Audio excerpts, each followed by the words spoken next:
Good evening, and welcome to the St. Petersburg By Night podcasting network.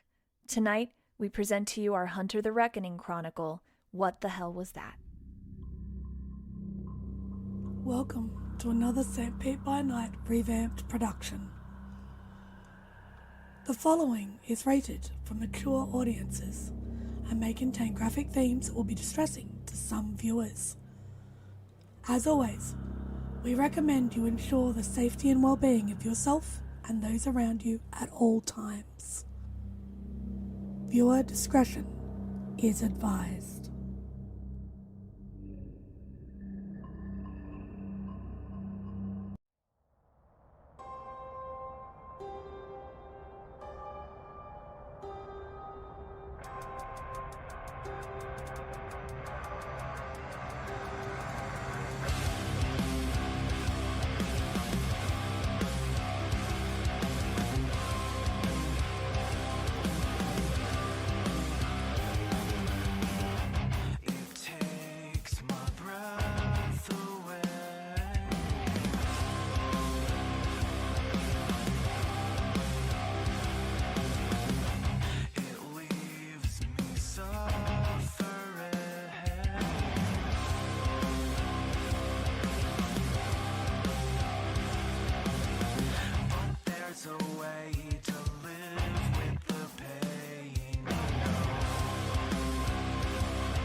And welcome back to another episode of What the Hell Is That?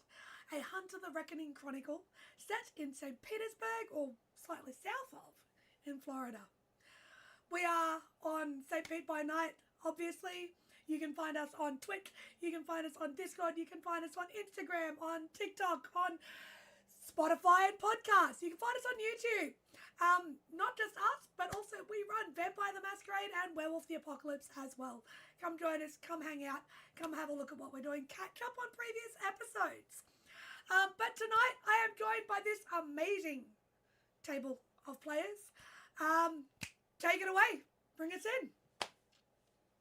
Hi, I'm Nabbers. You can find me at Nabbers Raw on TikTok. I play Emory Gaines. Hi, I'm Sam. You can find me on TikTok at Vampire Kaylee May, and I play Ella Gaines.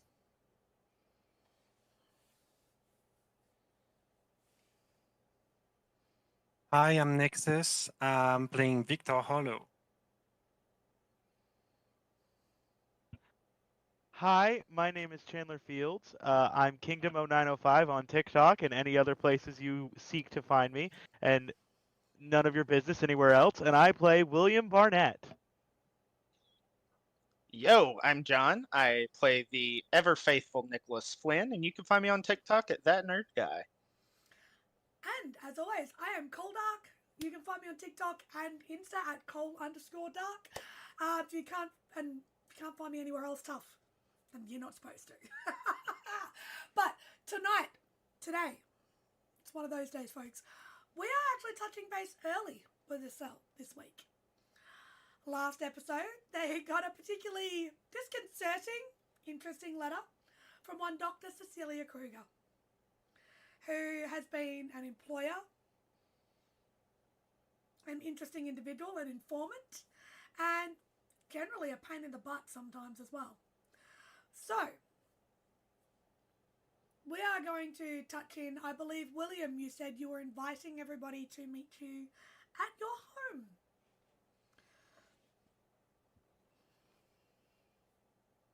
You're muted, hun.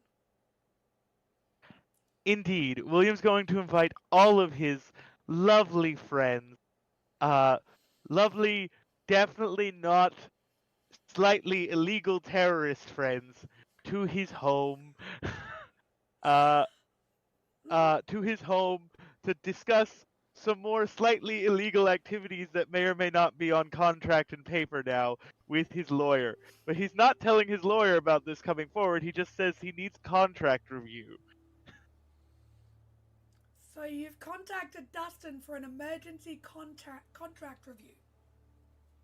Yes. Fantastic. So, Wednesday afternoon rolls around. All of you arrive at a familiar building in whatever way you choose to. So, again, the building is William's family estate home. Quite overtly large for a singular individual, but it was also the location of the garden party that ended so abruptly and strangely, and has potentially been what has prompted this letter. We'll see. So, Ella and Emory, would you guys arrive together, I'm assuming? Oh, yeah. Mm-hmm. Okay. So the sisters arrive, no doubt Ella with coffee in hand, because I highly doubt she's arriving without one. Followed by Nicholas and Victor. Sounds like a plan. I'm good with that. So you guys would all arrive. I'm guessing you would invite them for about 4 or 5 o'clock in the afternoon? Yes, he would. It would be about. He would actually specifically put 4 o'clock in the afternoon because he knows full well that the rest of them are going to show up around 4:30 or closer to 5, and then tell then tell Dustin to meet him there at 5 o'clock. I guess given the circumstances, that would probably make Nicholas the first one there on time, Yeah. because now he owns his own business, Yeah. and he didn't tell anybody. Exactly. So Nicholas arrives at 4 o'clock on the dot to an empty car park and knocks on the door. William comes up to the door. William would open the door, and you would see William is indeed in a fancy person's bathrobe with a glass of wine in his hand, and he's like, "Oh, Nicholas, come in." As Nicholas walks in, he looks pretty frumpy that he had to close shop an hour early for this, but is okay given the circumstances. And William would probably notice he smells stronger than he probably ever has of like patchouli and lavender and sandalwood. It's very calming fragrance and smell that he has about him.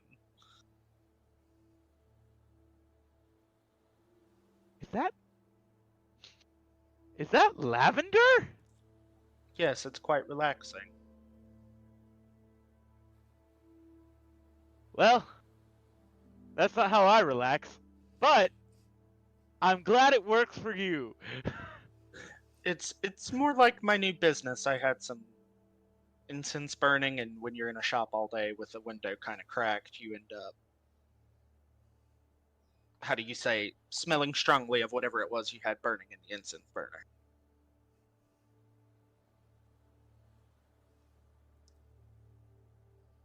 I suppose that I don't know. I don't do incense. That's not a thing that I do. So I don't really. I'm glad you enjoy it. Do you want a glass of wine? He looks at his pocket watch that he's wearing. It's 4 o'clock. Why not? It's 5 o'clock somewhere. So he's already set out a few glasses of wine, one for each member of the cell and one for Dustin. And he hasn't poured them yet. And he pours a bottle of white wine because Nicholas seems like a white wine kind of guy, and passes it over. Nicholas picks up the glass very eloquently, takes a sip of it.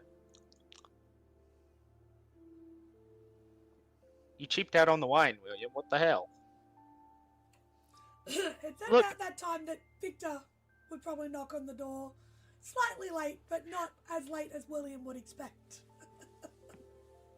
Victor just walking in and going in the road with his car is going to look out just for maybe paparazzi or men in black lurking around on the neighborhood. With Just, Atlanta's you place. know, yep, Mhm. just to make sure, we never know with William. So, And the last time you were here was slightly chaotic. So yes, I can understand why you'd be looking. yep.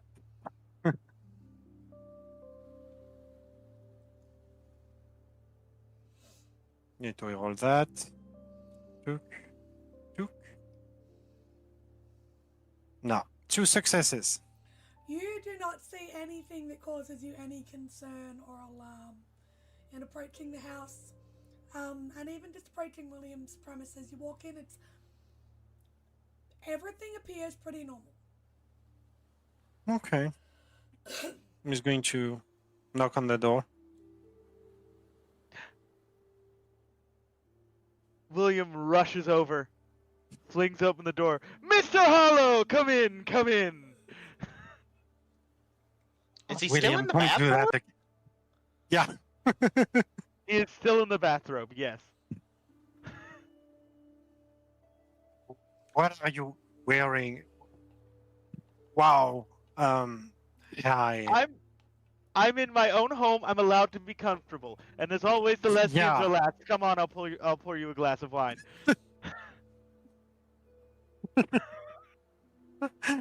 Okay. After a couple of minutes, I would assume that the sisters would arrive slightly late, but not completely the 5 o'clock that William expects.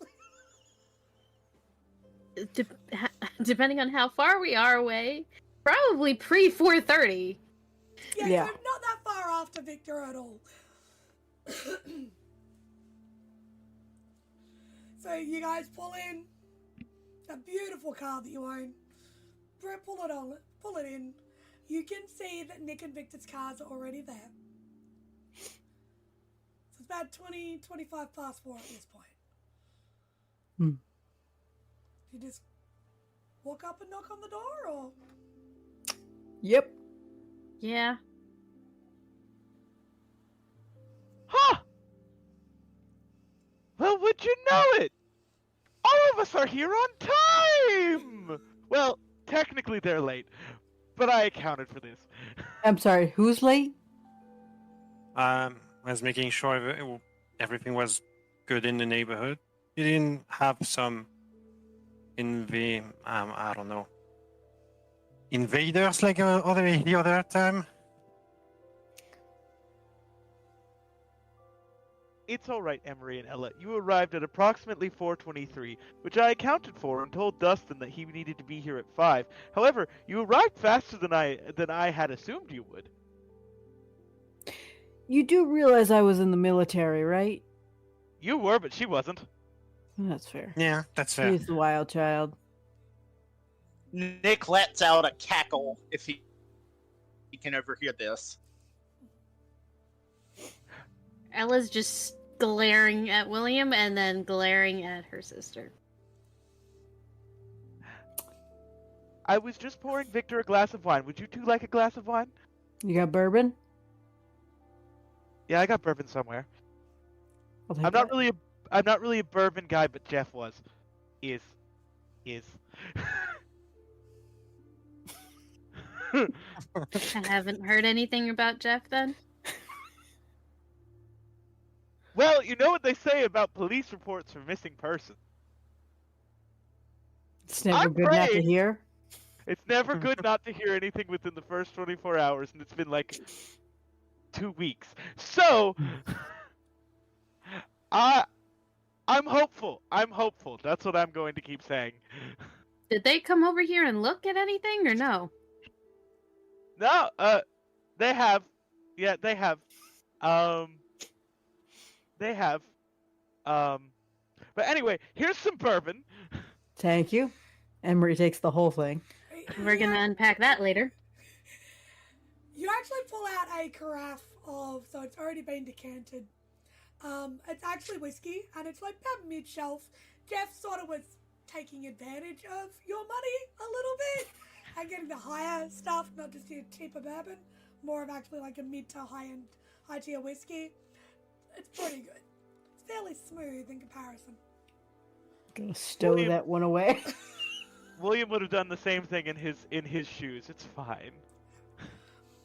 So, you guys find yourselves sitting in William's front room, drink in hand, and the opportunity to be able to have a bit of a conversation before the lawyer gets there.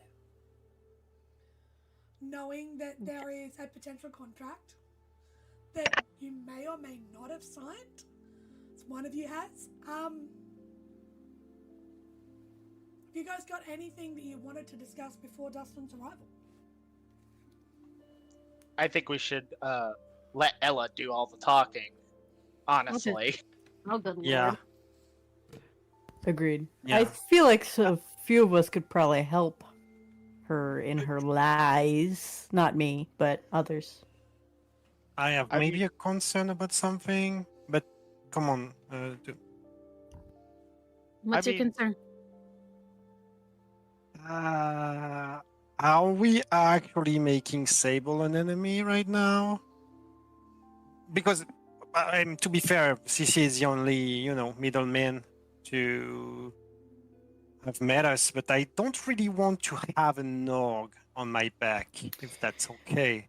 I don't know if it's being an enemy as much as it is getting out of a contract we were unaware of fulfilling. I get it. It's just, I don't want, if that's possible for us, to not be involved with Sable as well.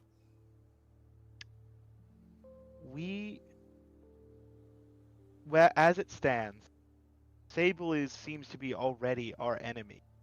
They just simply are a more subtle one. You think CC is actually like an higher up from Sable? I Like don't she think has the CC's power to... I don't think CC's a higher up. I think we're dealing with a massive corporation that would step on us if it meant that it increased their bottom line. Hmm. It just so happens that they're also hunting monsters, which is admirable. However, we have to keep that in mind. They're a massive, wealthy corporation that doesn't care about anyone else or anything else. And the fact I know. is that we are getting in their way. I know, And but it's already, dangerous enough with, with all the help we can have. So if we get an enemy who is human, going to be more problems for us down the line. We already have enemies that are human. In fact, I'd argue most likely we have more enemies that are human than we have enemies that are supernatural. Sable Enterprises sees us as gnats, so we need to be able to defend ourselves in case they already decide against that. And they're already attacking us now. This letter itself is an attack against us, an attack against our sovereignty. It is an attack against our personhood.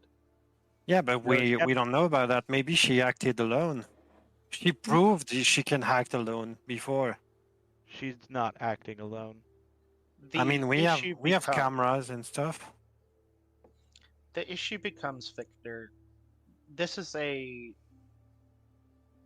social tryst, if you will. Yeah, I get it. And most of the supernaturals that we tend to deal with on a physical front. But there is something to be said about the element of a little social parlance, if you will. Yeah, Nick grins over at William and Ella. it's just, they can hack in the day then, you know? I That's a problem.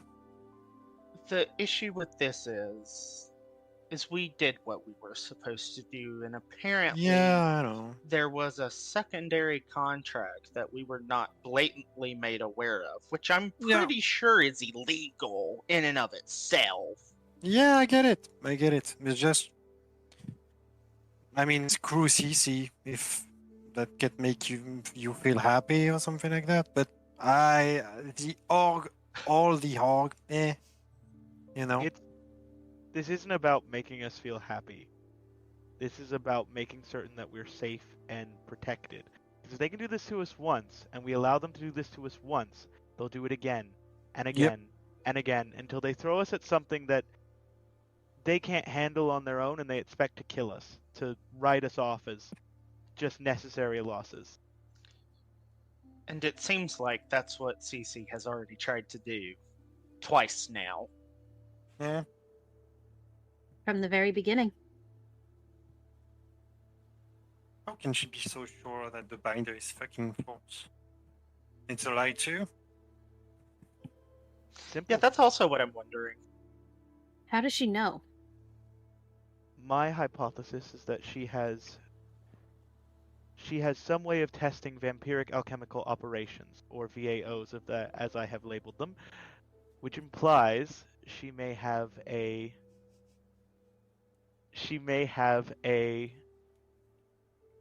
vampire on retainer. Are you saying she already has a live fucking specimen? Because if you are...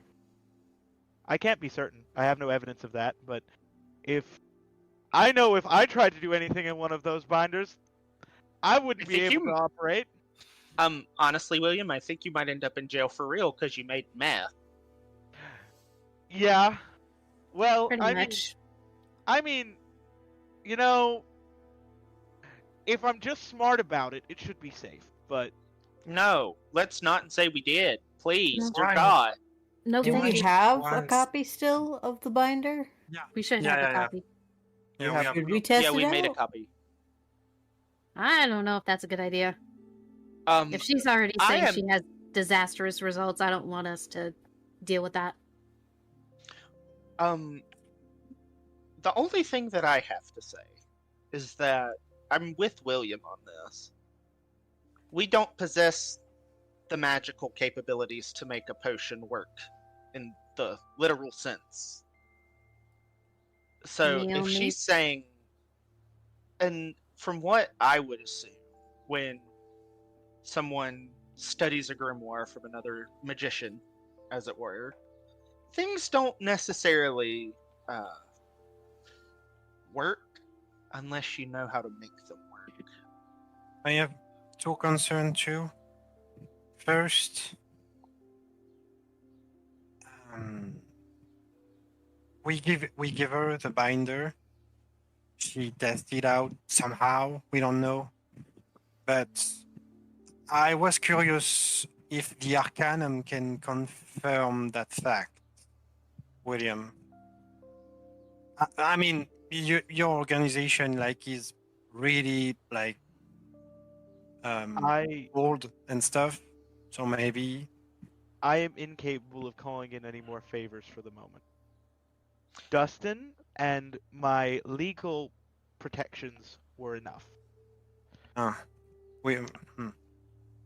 mean, need more time it's not to be able It's to. not a favor, right? I mean, just to.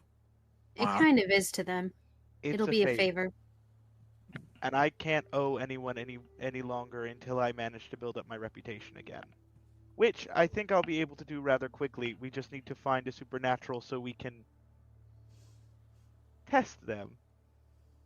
Second thing I'm really concerned is why I mean, do you remember the camera footage from CC being at grannies and stuff like that? Hmm. I mean, we saw she has people to drive her and to protect her and stuff like that. So why the fuck she was here in person? Why was she here? Because we invited her to the gala. No, at Granny's. You know, we have footage of her being at Granny's. Why is she doing the grunt work? Yeah, Maybe because she knew she could handle it and was passing off things she knew she couldn't handle to people who she thought maybe were capable, or removing a pawn from the chessboard. Maybe it was a. I think personally, it was a test. She wanted to see what we were capable of because we were new movers in the area, and she wanted to see how much of movers or shakers we might be. We achieved the goal rather quickly and removed the ghosts rather quickly, and so she decided that we were a threat that needed to be handled, and so she sent us after La Celestina, and then after Frankie. One after another against larger threats that she thought might be able to take us down, and so far she's been proven incorrect. It's But maybe a eventually- crazy theory, but if she has a meaning to actually, test Binder with hemophagic entities and stuff like that, could it be like why Granny's was stuck in time? I don't think she's the reason why Granny don't was think stuck in so? time. I think she was taking advantage of that fact. I She think could test, Did anyone ever tell Granny that something was taken from her when all of that Yes. was going on? I spoke with her. Did she tell you what it was that was taken? I wasn't here for that, so I don't know. If I recall, no, nothing was taken. There were a couple of things she was still sorting through, and I haven't checked with her since. I can check on her if you want. So, we see Cece break into an older hunter's safe house or place of business, whatever you want to call it, stealing a binder. Well, I want to know what was in the binder. I wonder, does Granny know that it's missing? And pretending never met this woman also. If I may, she didn't steal a binder from Granny's. She stole a box. Right. Box. Okay. I am very curious what was in that box. I am I can check on- very curious. I can check with Mine- Granny's with this box, maybe? I already have to have a chat with Granny, so I can ask. I'll go with you. So at about that time, this time you hear a knock on the door. William, it's your home. You should go answer it. I suppose. And William sort of flutters his way over to the door. Are we really meeting his lawyer with him in a bathrobe? Weirder things happen, my dear. This is true. This is us. It's under life. Might I It's remind William's Hunter life. you that at one point William turned up late at night with Nick severely damaged, a rifle, a pistol, and a bathrobe to an emergency unit. I forgot about that. So this is not the strangest thing that he has ever done in a bathrobe. And then we lied to the authorities that we were at a bar. It was great. So, Oh, Lord have mercy. you open the door, and there is Dustin, wearing a dark navy suit, quite well tailored. His short, neat hair sort of combed back. It does look like, obviously, it's the end of the day for him, but he's still very well presented. He's carrying a briefcase. He's mid-frame, walks in. Dr. Barnette, pleasure as always. Dustin, come in, come in. I'd like you to meet my friends. I wasn't aware this was to be a group consult, but very well. Yes, would you like a glass of red wine or white wine? Neither, thank you. not interested in partaking whilst I'm working. Find it to be quite unethical. Coffee or tea? Water will be just fine. Water, then. And he goes and fills up a glass of water and brings it back, sets it down. So, As Dustin walks in, he sort of seems to look over all of you up and down slightly.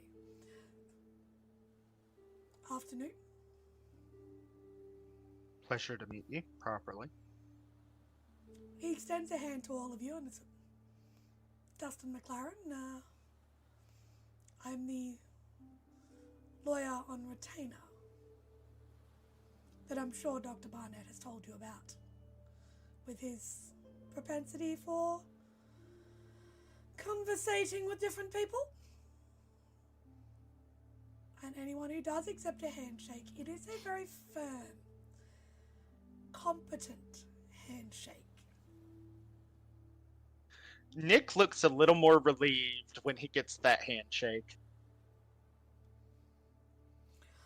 I would like a wits and awareness from the two military individuals in the room, please.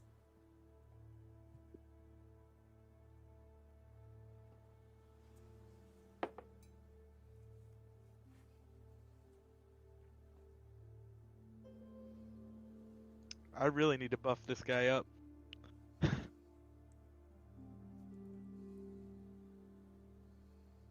What? No. Victor, nothing strange sort of strikes you. But Emory, there is a particular way that you are taught to crease uniform for dress in the army and in the defense force. His suit is well pressed, but it is pressed almost identical to that of somebody who has served. Obviously not as crisp because suits, but it's very similar. Mm-hmm. Well,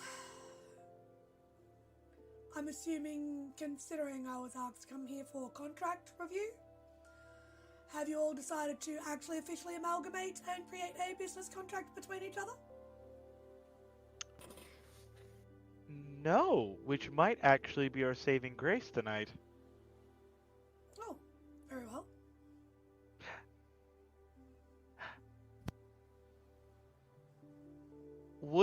Could we have reached out to CC and gotten a copy of the contract for review, or are we just sort of left on what we have?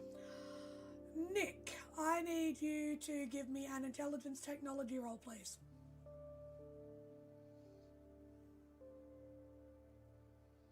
Because when it was signed, CC did inform you that it would be forwarded to your email.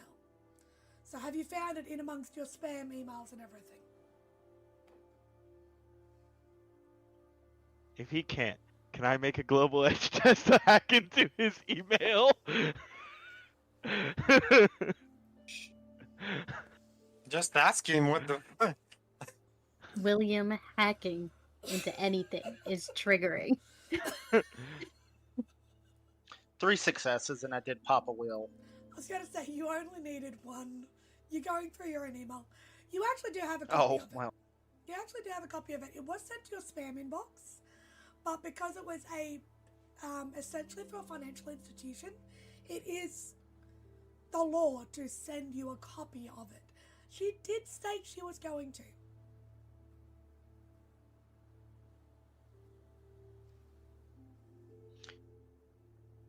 Nick is going to pull up the contract and hand Dustin his phone.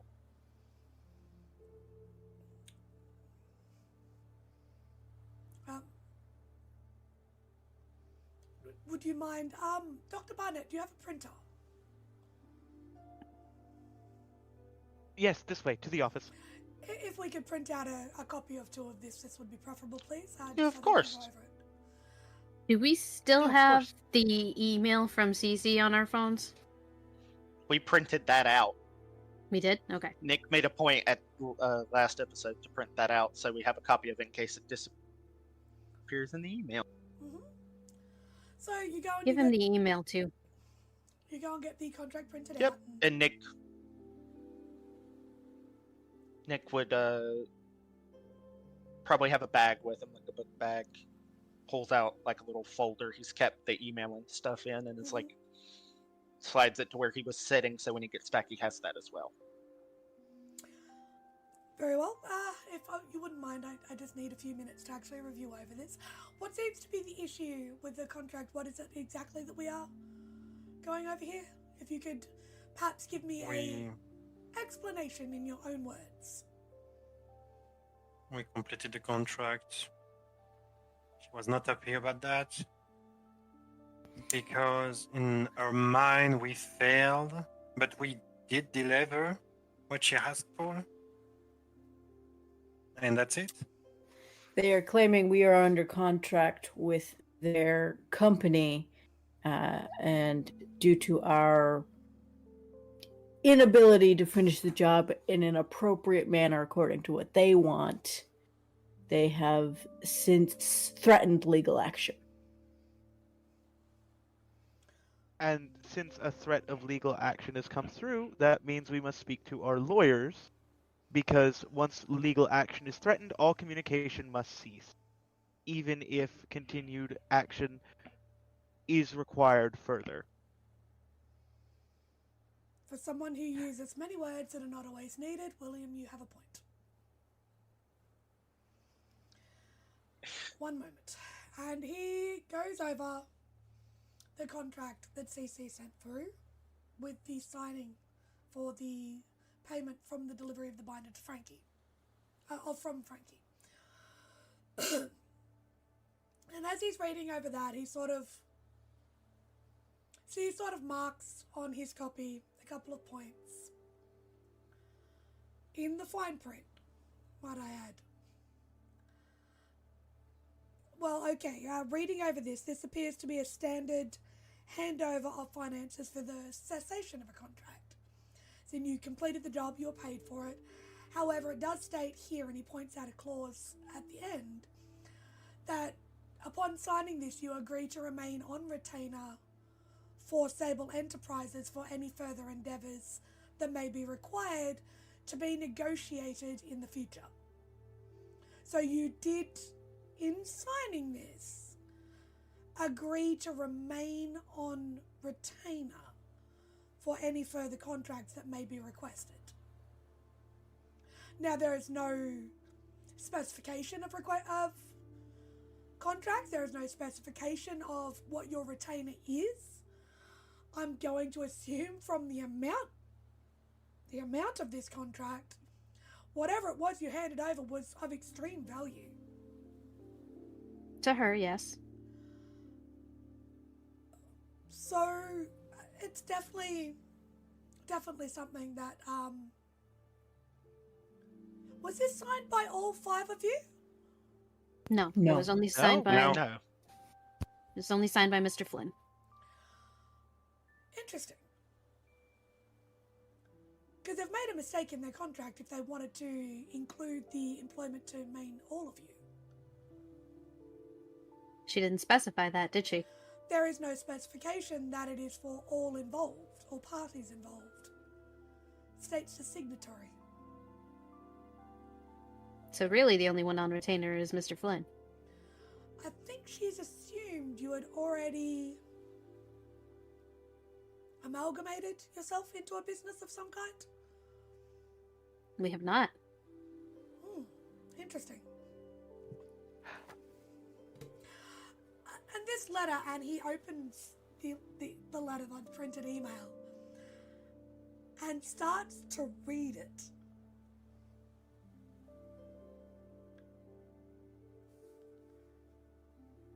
And sort of, you can see that he's slightly taken aback by the contents of it. Hold on one moment, I'm just going to pause, because I need to pull it up so I can get the precise wording. Exactly why I pulled it up. the exact statement is quite shocking. So, Where is it? I believe there is a copy of it. It's not the full thing. but It's here. on beta chat. If I you linked it in the beta for those who are looking. Thank you very much. I'm only keeping my hand up so I can find it easier. Yep. I tagged you. I got it. I got it.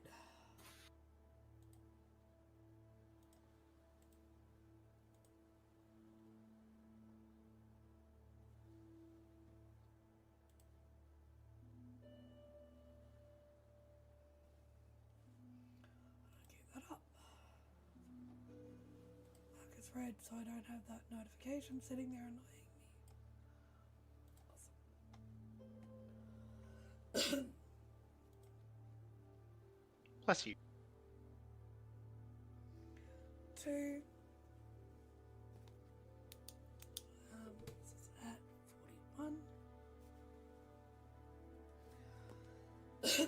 Pardon me. So, as he's reading over this, he appears very shocked. Anybody who actually wants to read into him properly, please give me a Whitson insight. Yes, please. Can I get my fear specialty? Yes, you Fear? actually can.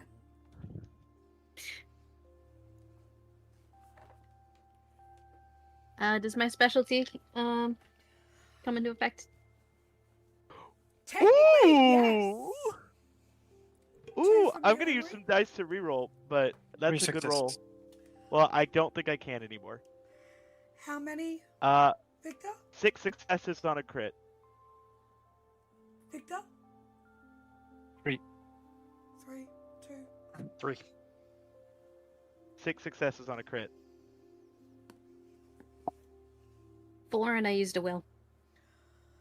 For those who got 2 and 3, he looks about as perturbed as you would expect somebody to be, reading essentially about a requested kidnapping.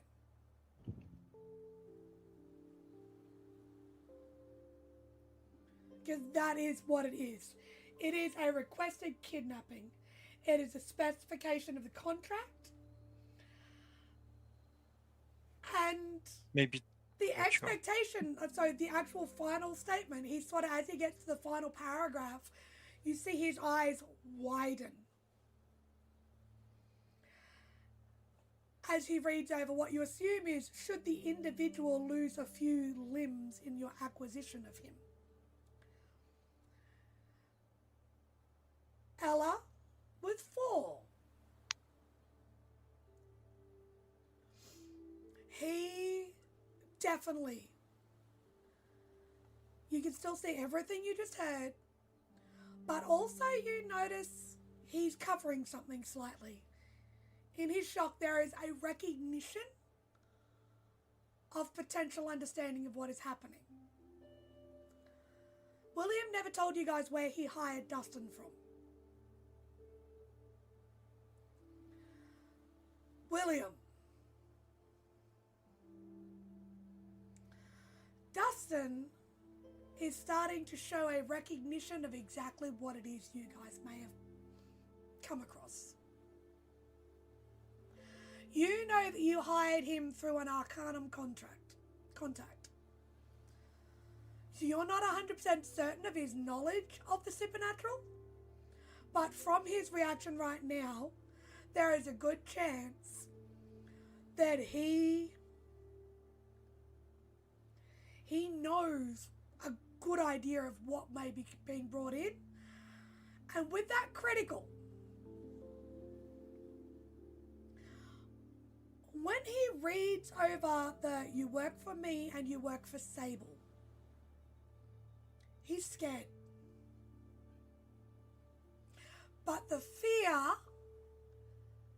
doesn't seem like fear for himself. It seems like fear of a knowledge of a memory, if that makes sense. So he reads over this, clears his throat,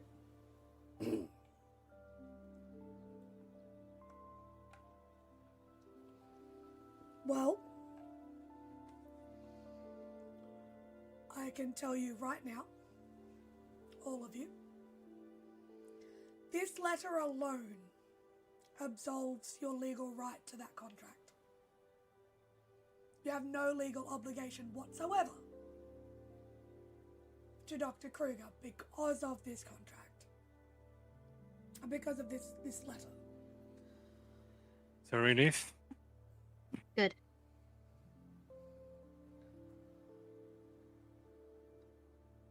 Technically, Mr. Flynn, you are a contracted employee of Sable. However, again, this letter, should you choose to absolve yourself of that contract,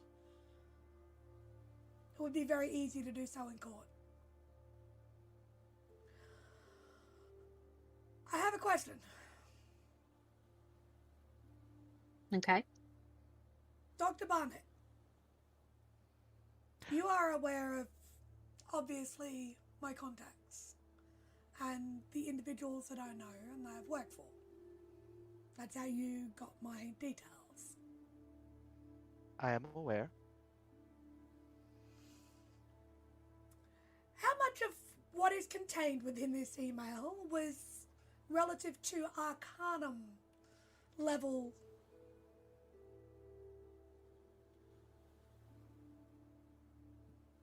information, interests? Would you like that glass of wine now? He's going to look at Emory's glass of whiskey. Something a little stronger, perhaps? Give him the bourbon. Emory hands it over. It's gone in one shot. No, the glass, like down. He ate the glass? No. He drops the shot, puts the glass down. Oh my goodness, folks, can you tell it's late in the evening? Puts the cup down, and he sort of... So, I'm unsure if you're aware of this.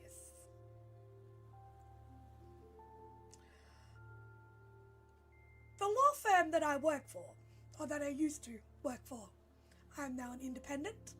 I do so for a reason. Was owned by Sable. I have worked for them directly. Good. So we have a defense now, right? Yes. Or at least someone with an understanding of their inner workings. What subsidiary of Sable is Dr. Kruger an employee of? Biotech Industries. Yeah, biotech.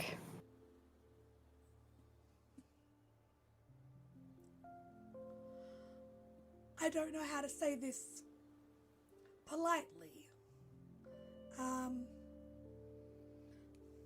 he looks at his Mr. watch. McLaren, we just watched you down a shot of whiskey. I'm pretty sure Yeah. you can say whatever you want. He looks at his watch. Say what and you have to goes, say. It's past 5 o'clock. Fuck it, I'm off the clock. Do you know what they do?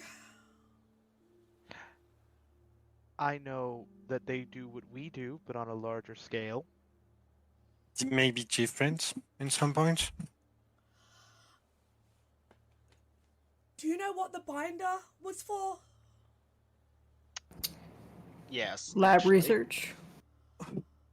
Vampiric Alchemical Operations, or VAOs, as I have dubbed them. It was like a old grimoire, Dustin. Except, I think if we tried to mix anything out of there, we'd just make drugs, and that's not good. Yeah.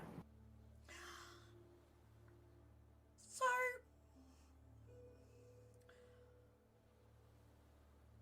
you are correct. It is of supernatural nature, which having worked for Sable and then for Arcanum, I am aware of.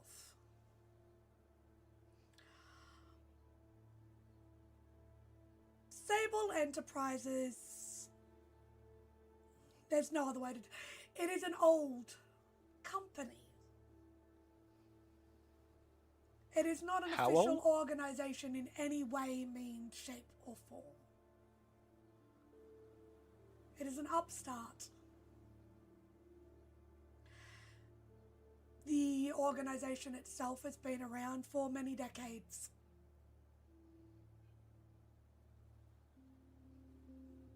From memory, I believe at least 150 years. Okay. And has relocated to different areas around the globe when it is required to. Its most recent shift to the wonderful state of Florida was from Milan.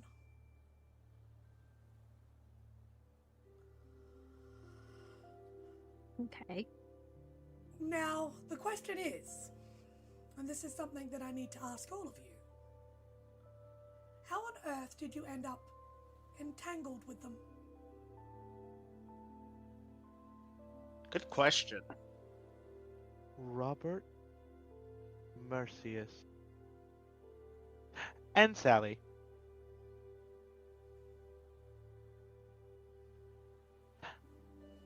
He sort of takes out a pen and a piece of paper and on his notepad and writes down the name.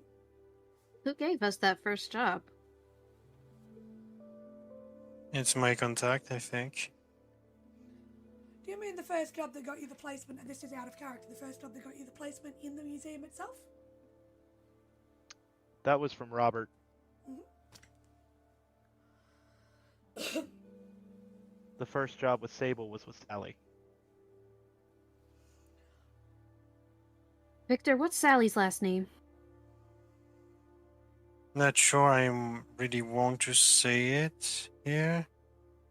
I mean, you understand, right? Victor, this is not the time. Just say it.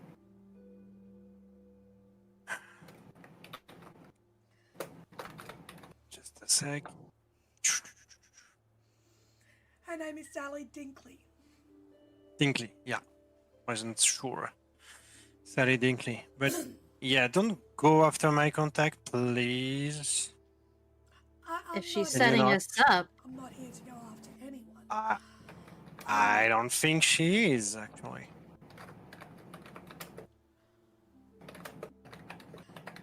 How did you all come to meet at...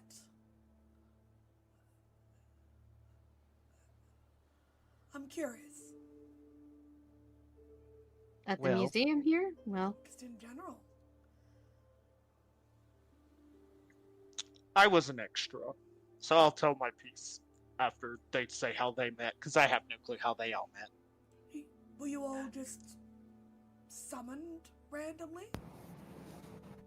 I was contacted by Robert after I completed my PhD to come down and help him out with a few endeavors and obtain a tome. The other three, I'm not certain how they got here, but I met them when I got down here. My contact told me that I can work here, do what needs to be done, and at the same time finding a place to stay a bit. That's why I was in the museum in the first place. And you two? our uncle told us about something going on here and sent us here. What's his name? Brian Gaines. Something really interesting about Sable. And he goes to pick up the glass again, looks at it, because it's empty. And those who got a higher, so Ella and Ella and William, notice the glass shakes. Just a touch before he puts it back down. They have a habit of recruiting groups of individuals under the guise of other organizations in order to do their work for them. They are not what we think of when it comes to the organizations in your line of work, more so. They're not like the Arcanum, they're not like any of the other... Yeah, but if I'm correct, the Arcanum was tolerating them, right? I mean, Robert was here. You are in the Arcanum as well. I am a recent addition, having left Sable's employ. So, the reason I'm asking for names is I'm going to go back over some of the information I was able to obtain whilst working for them. Because I like to pick up individuals who have been rejected by other organizations and perhaps get them to work slightly less ethically. Not that a lot of people in this employ, in this area, work ethically, but yes, what? I'm not a teacher, you don't need to raise your hand, Miss Gaines. Cole, I'm trying to get your attention. Can I do an insight check to see if he actually is no longer with Sable, or if this is just It's some an insight. specialty? You may attempt to use a specialty, yes. Discerning lies. Let's go. Was Nick guided to Florida? Because we never really ironed that out on why he chose Florida as a vacation spot. Well, I'm using another will. You were told that it was quite warm and lovely down there at this time of year and it'd be a good place to travel. Who told him that? His contact. Was it Jack? Write down the name Jack Connolly, he says to Darren. Okay. Or O'Connolly, I can't remember. Jack That's weird. I mean, I never been approached by any organization whatsoever. Yeah, and Before, I'd probably I mean, turn any organization down if they did approach me, so there's that.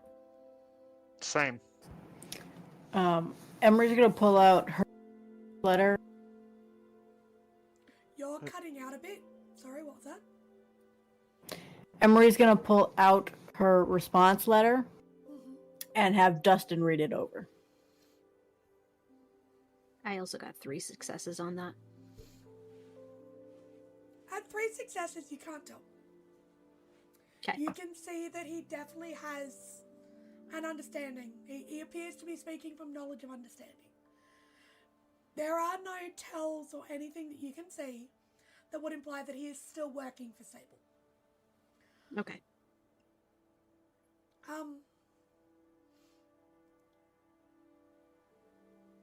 He sort of looks at you and he's like,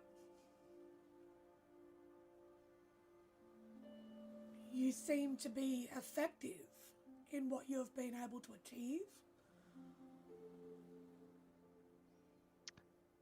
So whether More or you've less. worked for an organization or not, you obviously have the ability and knowledge.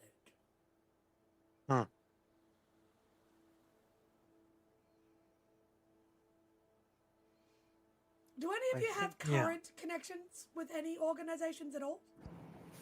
Yes. I still have connections within the Arcanum. Might I recommend you actually investigate how deep they go and ensure they are really Arcanum contacts and not plants.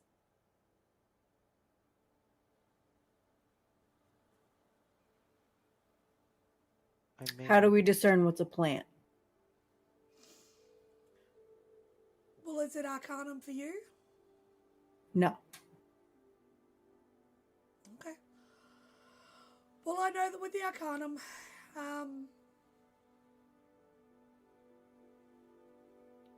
they would need to travel to where the meets often are each year. You should be able to trace them through the intranet that it would be available to you if you are a member. The I know meet Robert's this a year member. was in London, so that should give you an understanding. London.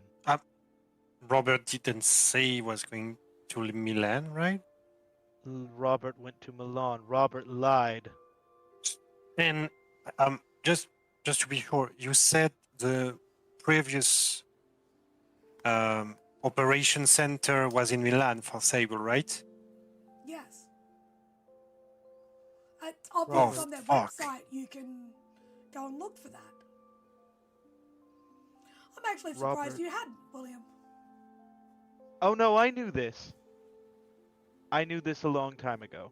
It simply was not relevant until now. Robert lied to me. Again? I am going to highly recommend one thing. What's that?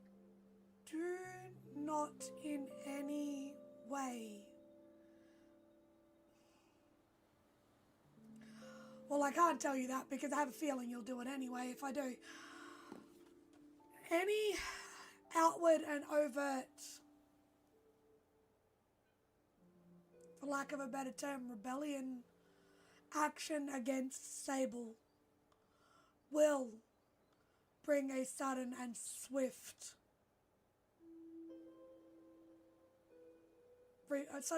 repercussions. They're not small and they don't mess around. Yeah, but why us? I mean, yeah, we are somewhat effective, but they're not going to send us, I don't know, goons to take us out? Makes Yes, no they will. sense for them. It'll make an example.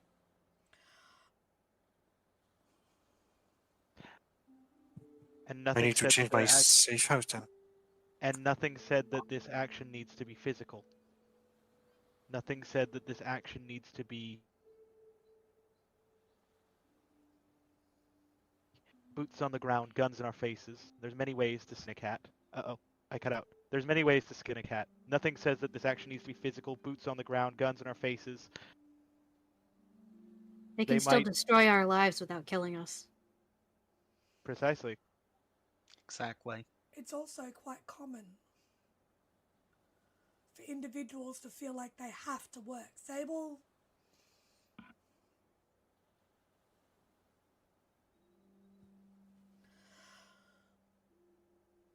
they take what is important to you.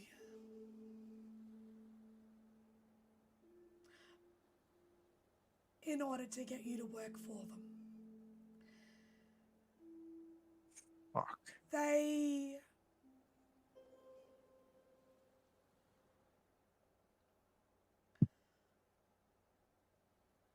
They don't just work with money. They don't. If they decide that they want you, they will find a way to keep you. If you have been brought in by individuals, there is a chance that those individuals didn't have a choice. They may have viewed this as being the safest option for you. ST, where Victor is going to look at his phone to see the last time Lily sent something, you know? It was this morning. And You saw her this morning before you left for work. and yeah, he's going to be a bit relieved, but William,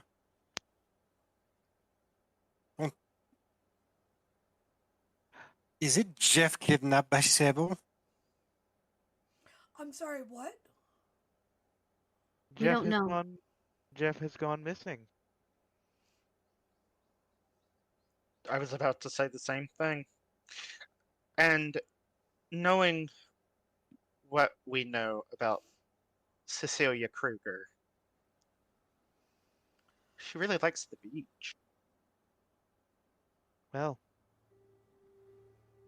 There is a possibility, but I would like you all to think of the fact you were sent here by people that seem to have some level of care, perhaps. You all seem slightly betrayed by it, so I'm assuming they care Victor for you look and you care paid. for them.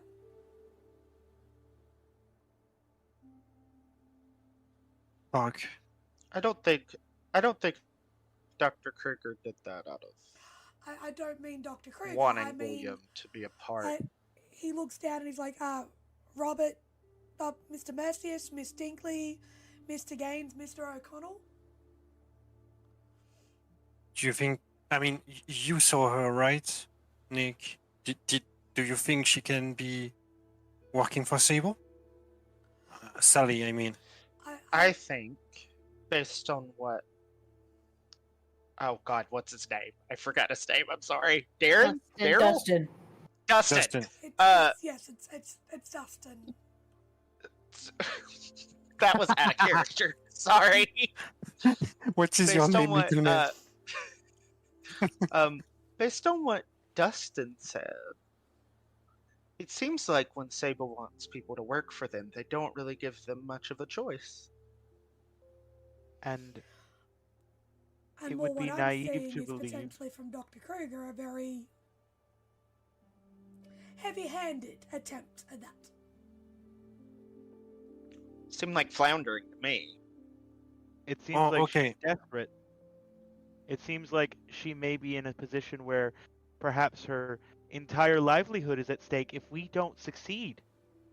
But in Yeah. doing so, she shot herself in the foot. I mean, And to be perhaps fair, it- I'm if curious. she actually made us afraid of what's coming, maybe she has the same treatment for her superiors. Have you met that woman? I don't think she gives a shit. I suppose, though, here's the now problem we need to worry about. I am technically the only one liable for that contract, One letter. in You theory. won't be. Can you do that? So- Can you draw up that letter? Miss How Gaines, can we the letter protect- that you gave me, you handed it. I did. That doesn't mean we can present it with No, any the one bearing to her. The one that Emory. The other Gaines Oh. gave a response letter to Dustin. So, we need to be extra careful moving forward. But we possess an opportunity here. We're free of contract, and if she tries to take it with us, she'll be ruined in court. Sable Enterprises, as it stands, is a massive corporation that we don't have the resources to fight necessarily. But what we do have is we have an opportunity to weaken them and get them off of our backs. Yeah, Because I'm not so sure I'm, good with trying to weaken them, but as long as we get Cece and the rest of them off our backs, I don't give a shit. I think if CC loses this contract, I don't know how long CC will be employed by Sable anymore. And that sounds like a Cece problem. That does sound Miss- like a CC problem to me. Mr. Dustin, how can we be sure, like, our families and maybe our group is actually, safe from Sable grasp? How can we prevent anything happening to our loved ones? The same way you do every day, Mr. Hollow. Look behind you when you close the Okay. door.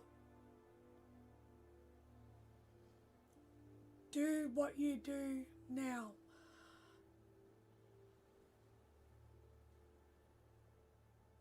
I get the feeling that with the amount of money that was handed over, there may be an outreach to negotiate some form of equalizing the payment, but most likely not from Cece, considering the letter that she sent. There have been instances of employees of Sable who have overstepped their mark, who do not remain in very high standing for very long.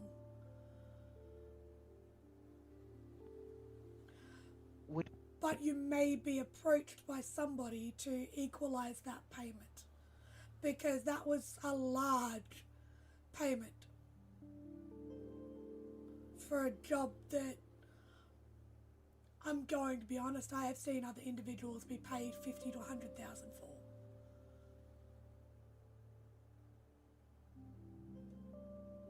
Would it be in our best interest then to have you, as our lawyer, reach out to Sable Human Resources with this letter in hand?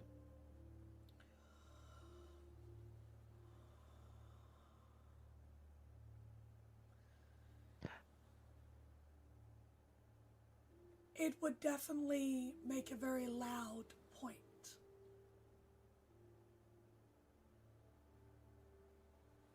Would it get her to back off? I think that the letter that Emory has written, but again modified slightly, to clarify that it was Mr. Flynn that signed the contract, and that her demands immediately void the contract in a court of law, because she openly stated that she is requiring an individual to be detained and brought into custody without law enforcement being involved in this, and openly stated that bodily harm of the individual was fine with her. That should be sufficient to get her to back off. If you are to ensure that it goes to Biotech Enterprises email in an official capacity, then it will be picked up by HR anyway.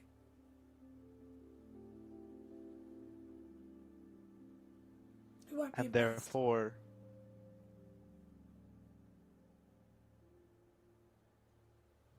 their best bet is to protect the company, and she just put them in a lot of potential legal trouble. Because if they attempt to enforce the contract, then that would require, they would be on the hook for our legal fees potentially, as well as potentially any other settlements that would be required should they lose. So Human Resources would be very grumpy with Dr. Kruger. She didn't seem really preoccupied by human resources. She may not be. Just be aware that Sable really don't care about the money. Do you Sable really think that they want it out in public in any way, means, shape or form what they do? They'll care about the legal proceedings because they're public record. But they care about their image. They care about hiding exactly what it is that you hide.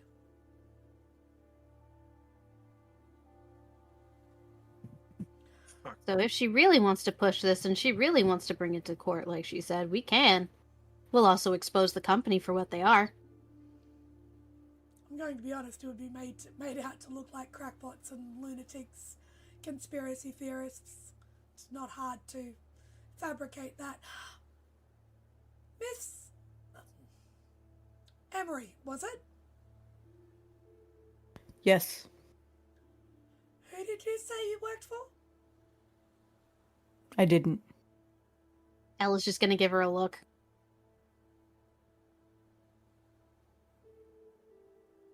Come on.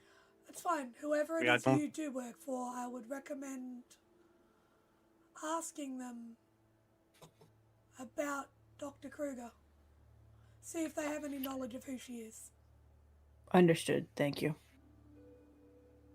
By the way, they can have like problems with the other orgs of, I don't know what's the name of Emory, but maybe the Arcanum, like stepping into their territories as well.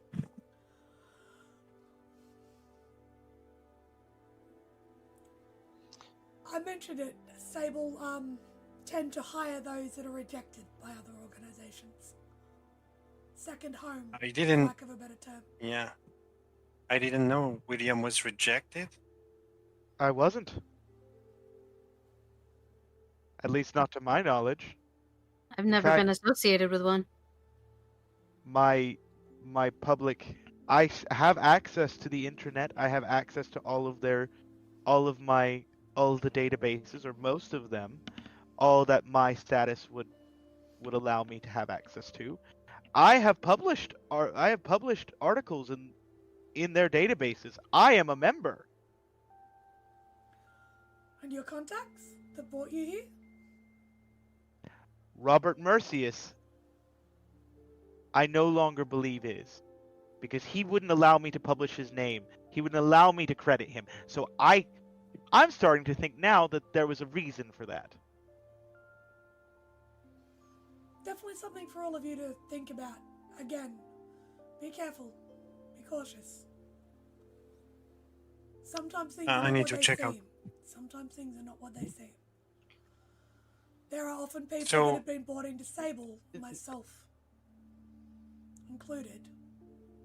So should we At this We confront had point- our no other contact? choice. At this point, Nick has went and grabbed the whole bottle of wine from William and put it down in front of him, and he is having a moment. And he's gonna look at Dustin after pouring a glass of wine and then chugging straight from the bottle. He's having a time with this. I So was gonna reach out what a I'm- hand for it. Yep, pass the bottle. Nick is gonna look at Dustin. So we need to reformat that letter to be just about me and the fact that there is no contract. And then if CC keeps legal lawsuit, that's the word. Let her know we'll take her to court and create a whole bunch of problems, and also write an email to the HR people at Sable or Biotech or whatever. Or just CC. Just CC. The HR will pick it up. Being honest, if you can word the letter, you see it takes a second and sort of chokes the words out slightly. Inform her that if she does not cease pursuing this contract, that she will be contacted by your lawyer, Dustin McLaren, You sure about that? and that any further correspondence should be directed to him, and then I will relay it to you. If you're sure. He reaches into his pocket, pulls out a photo. It's of him, a woman, and 2 children. He looks about 10, 15 years younger in the photo.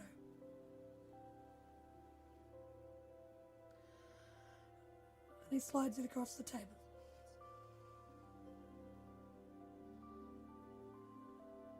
I'm sure. I'm done.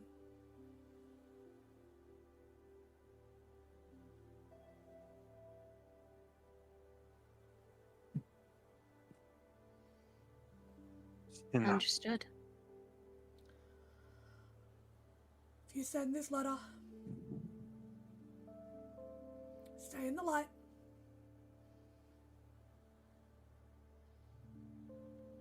Get cameras. Be smart about what you do.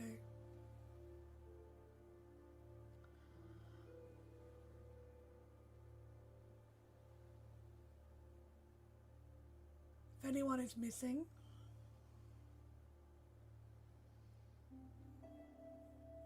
do your best, but for now the best thing you can do is keep yourselves okay. We'll see what comes out of this. My name, hopefully, will make her think twice. Okay. Buy you some time to figure out what you want to do. If the other four of you are anything like Dr. Barnette over here, I have a feeling it's going to be interesting. Okay. Ella's gonna take a good look at that picture. Does she recognize anyone in that picture? Woods and Wetters. Yeah, me too. Are you saying, Dustin, you think we might have a chance?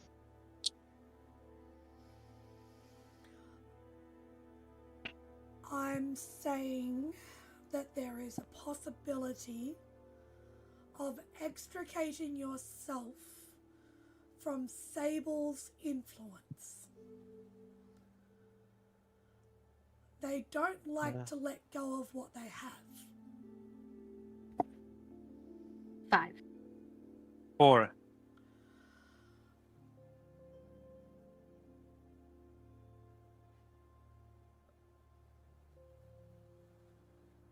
One of the children, a young girl,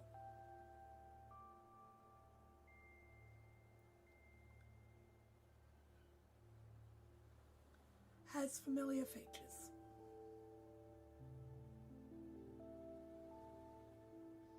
You can't Who? quite pick who.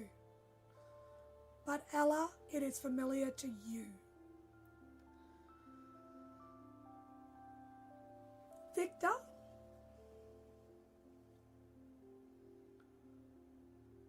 None of the individuals in that photo have any relevance. They don't. You will remember what they look like from now on, but Yeah, you don't. that's recognize why. Should the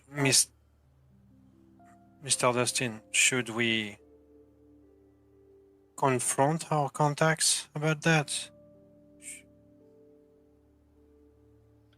or They may be it just as will much be seen victims like rebellion? They may just be as much victims as you are. For all you know, you are the reason that they are working there. Fuck.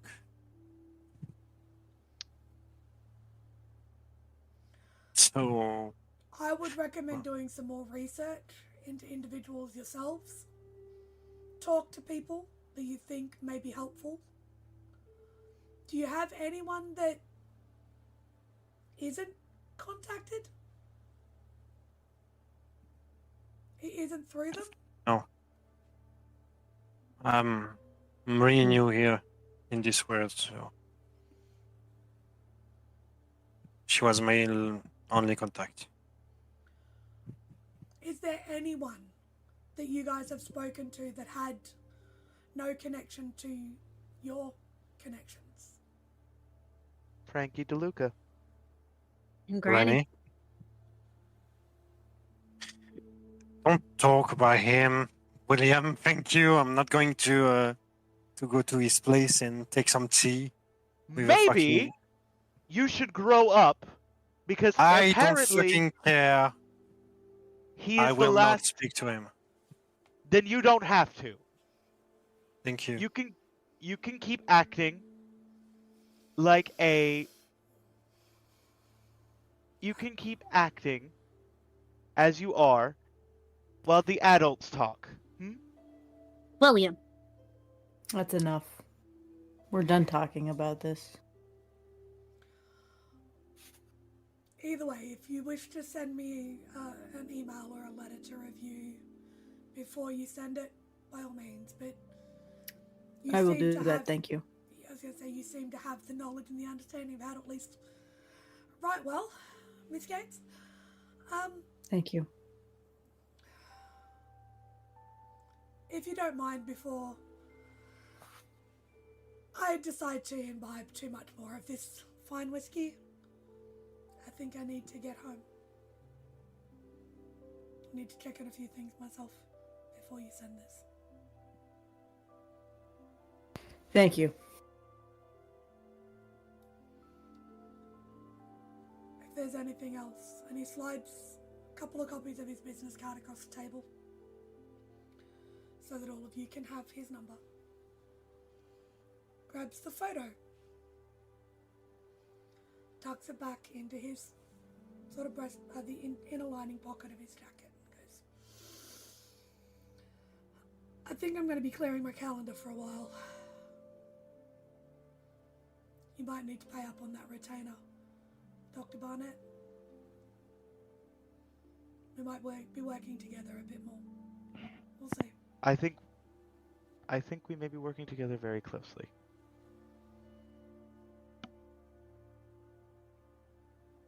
Me too. Have a good evening. He stands up, offers a hand to anyone who'll take it. Nick is a little drunk at this point, kind of. And then he, as he's shaking, realizing how drunk he ended up getting, looks at William.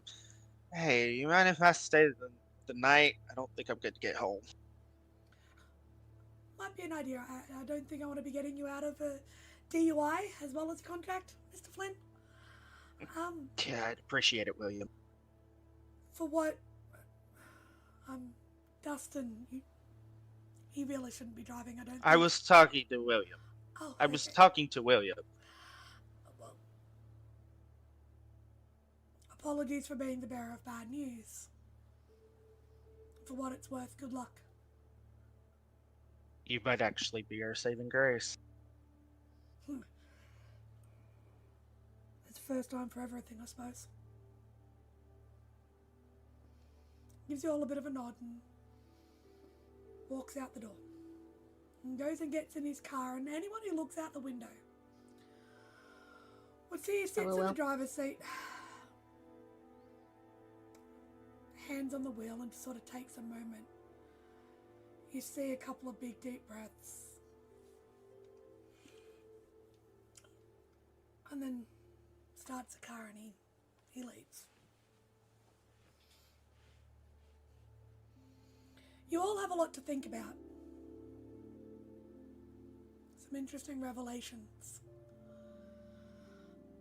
The hole's a bit bigger than you thought it was, but there's still a ladder on the side. It's a way to get out.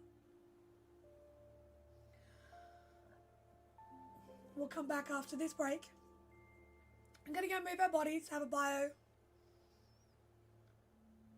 When we come back,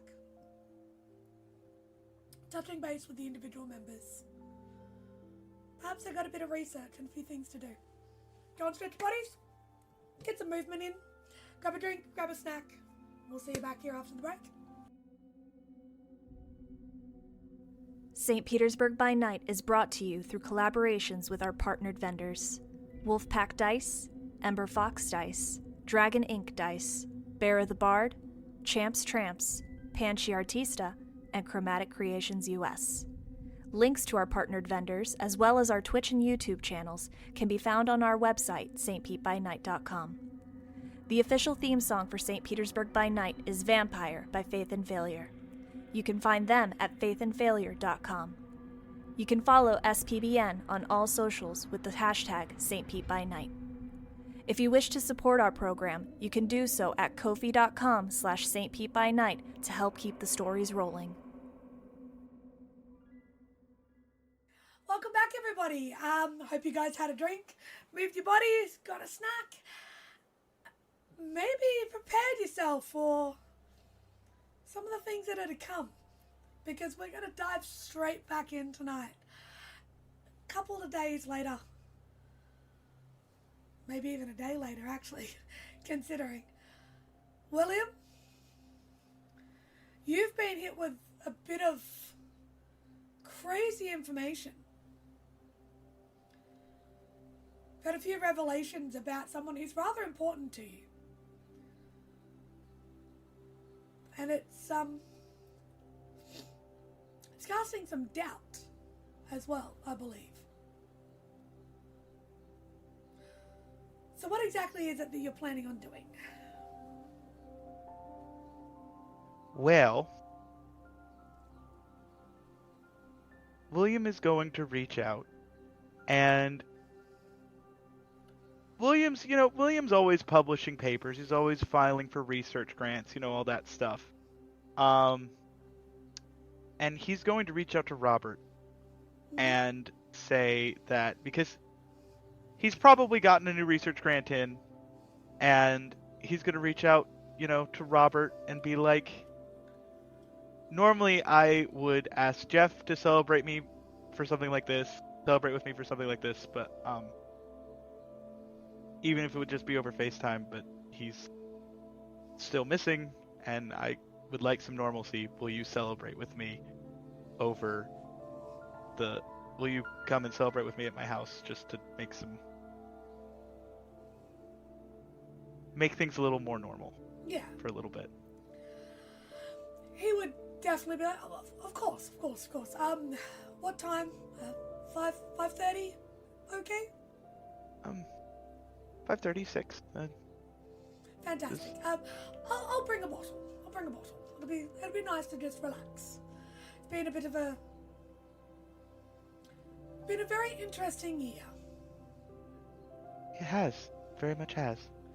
And he will turn up.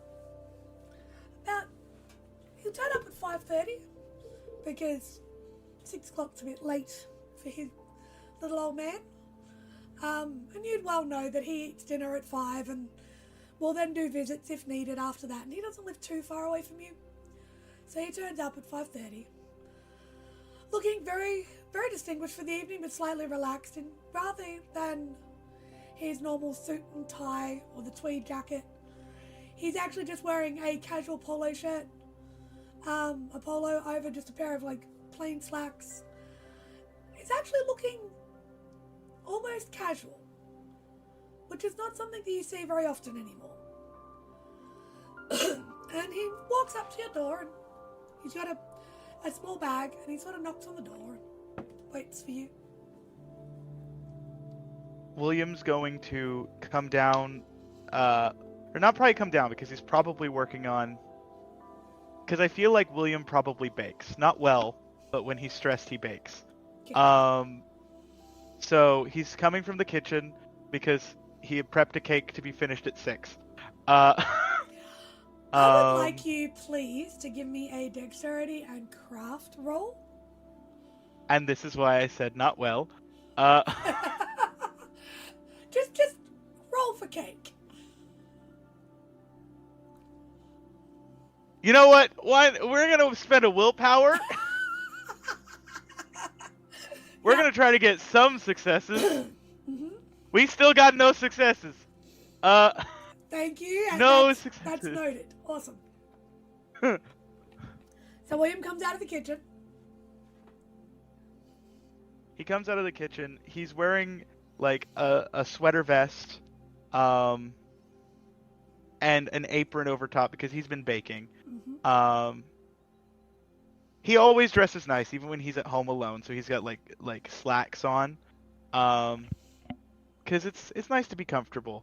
But also he would expect a company over, so he's not gonna wear a bathrobe because he respects this company. That's an interesting thing to say about your party, but cool. Yeah. So he shows up at the door, and he's like, you can probably smell the burning cake that's over in the kitchen. Mm-hmm. He's like, Robert, you're here. Evening, William. It won't need to be chilled. It's just a red. It will need to be allowed to breathe, though. Are you missing something in the kitchen? He sort of sniffs, and you turn, and there is literally a trail of smoke coming out of the kitchen door. Do you need any assistance in there, William? No, but I am going to grab the fire extinguisher. Okay, I'll make myself comfortable in the drawing room, shall I? Yes, please. I put some plates out with some snacks. They're obviously the cake's not happening. Of course. Did you make these? Go deal with that first. I'll talk to you after. And he sort of walks concernedly into the front room. It's like a Walmart cheese tray. In case this happened again. I will tell you that the cake is burnt on the outside and still liquid on the inside. Somehow. It's up to you whether you choose to still serve it. But I think perhaps the nerves of the last day or two have gotten to you. William looks at the cake and says, "We're not having cake, we're just having the cheese tray." That's fine, William. I think that would be... And you sort of hear him mutter something from the other room. When you walk back in, he's opened the bottle of wine and he's set it into a carafe to breathe. What is it exactly that we're celebrating? You mentioned it was a research grant, a new one. Yes, You're doing quite well at the academics. I'm very proud of you.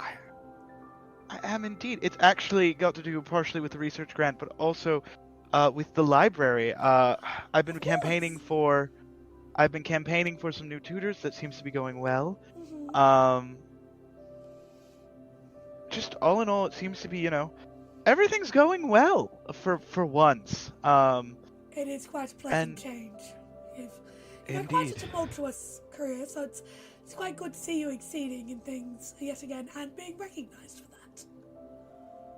Yes. I've always... You can't change things that happen, And, I'm one of these people who I have a tendency to... How can I put this? I have a tendency to put the cart before the horse often, but I feel like in this case I haven't. You have tended to do that, and I feel that that's the energy that you bring to your research, and that's often can be a blessing and a curse sometimes, because, don't get me wrong, some of your hypotheses have not always been substantiated, just simply due to your own sort of excitement, for lack of a better term. But the research has always been sound once you slow down and do it. So it's your enthusiasm is definitely something that I admire with your work. In my age, you tend to get a little bit jaded after a while. It can be hard to drum up that kind of energy to commit to new tasks. So it's quite refreshing working with you, William. And I've appreciated your energy and your presence at the museum. It's been wonderful. And I've enjoyed your wise and steady counsel. It's been a godsend over these last few weeks. I wouldn't quite go that far. I'm not infallible. I do make mistakes quite often, and I perhaps haven't been around as much as I should have been the last couple of months. It seems that there have been some revelations and quite some interesting situations you have all gotten yourself into. I do worry about you all sometimes. Those friends of yours, they're an interesting crowd, but I do find them quite bewitching. I've enjoyed, again, having the youthfulness around. It's been quite nice. I enjoy their presence, most of them.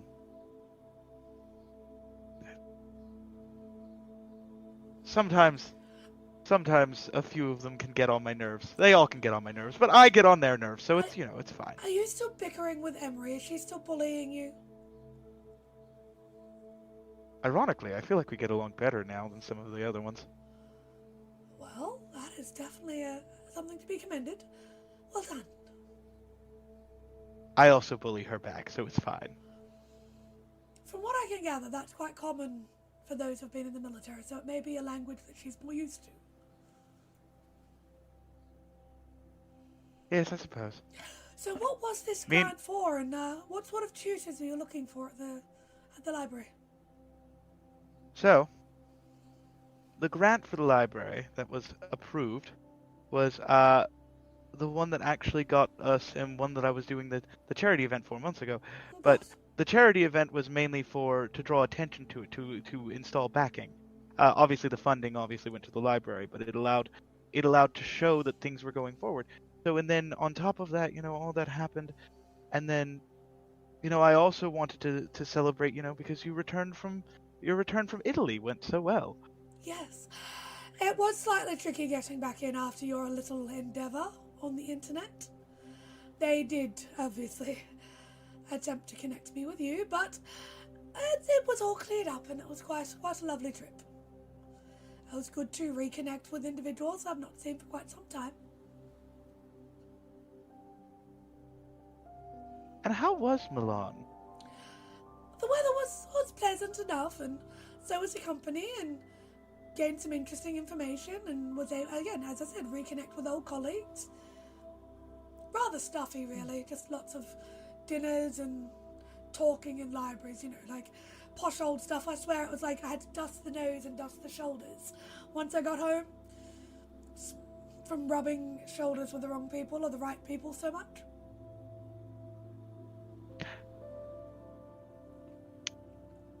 Tell me, did you go anywhere else on your trip?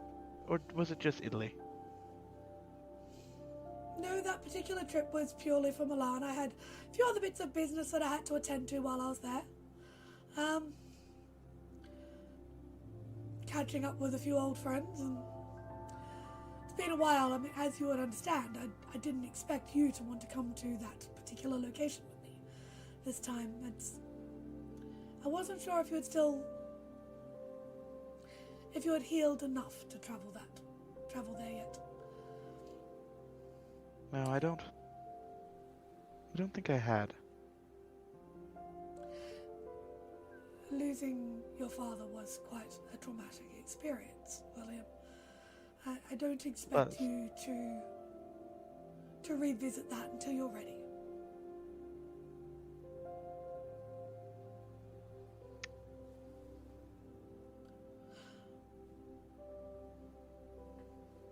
Tell me, how do you know Dr. Kruger? Dr. Kruger? Yes. She's been to the museum a few times. I believe you've done some jobs for her. I have a passing acquaintance with her through some other work colleagues and some other individuals in the biz, as you kids like to say it lately. She did some work for another organization quite a while ago. It didn't land the best, so she took up work with biotech. That's Indeed what she I know did. of her. Is there a problem with her conduct at all? She perhaps not the employer for you, do you feel? I don't believe she is, though she did. There was an incident. Oh. Are you safe? Yes. You seem... William, are you okay?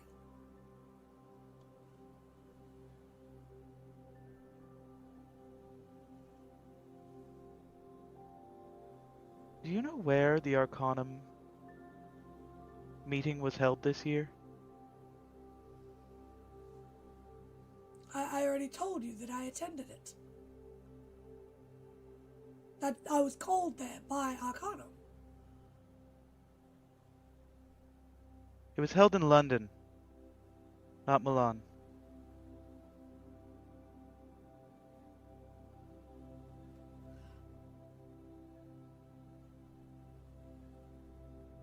Dustin, my lawyer, told me so.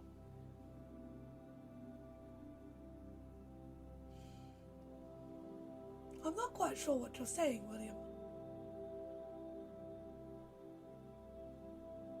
Is there a reason why you wouldn't let me credit you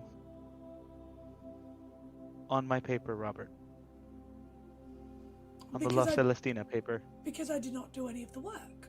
You did. But you did. You aided me quite sufficiently, and you wouldn't allow me to give you any credit, not even as a research aid. I'd like you to make me a wits and insight, please. And yes, your specialty does apply to this. As he looks at you and he's like, I'm not quite sure I'm enjoying your direction of conversation right now, William. I thought you called me here to celebrate, not... Do I get desperation? Should you wish to, you may. You're currently at 2. I don't think so. I am going to reroll because I'm crit fishing. Okay. As he puts his glass of wine down and just sort of sits up a little straighter in his chair and...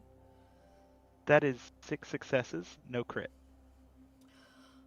On 6 successes, he is deflecting. He is very cagey about this whole situation. He's not giving you a straight answer. And he just sort of looks at you, he's like, I don't think I care for where this conversation's going. Your tone.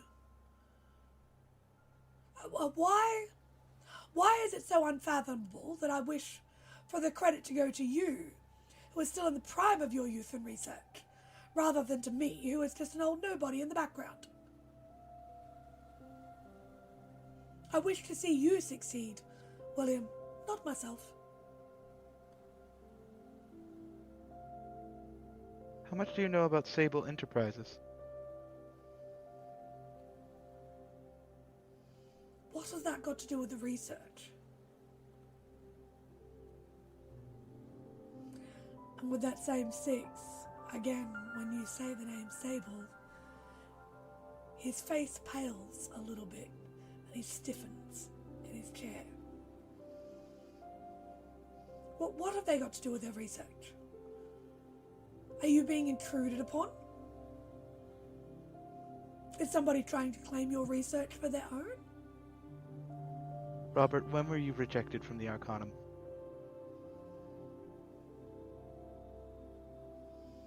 When did you begin working for Sable?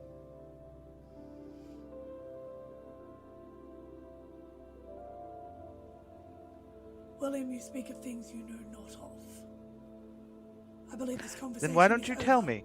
I believe this conversation is over.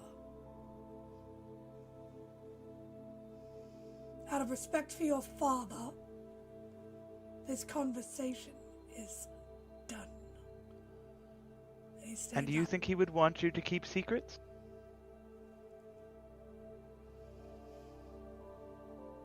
Your father kept a secret that almost destroyed us all. I don't think he was any stranger to that, William. Well, know that if you hold information back from me that sees me destroyed,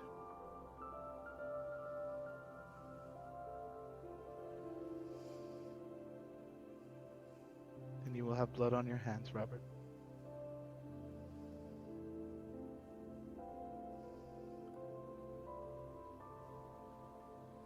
It is because of you that I returned with blood on my hands, William.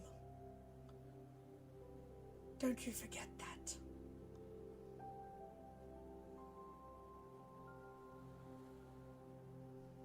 You know not of what you inquire upon.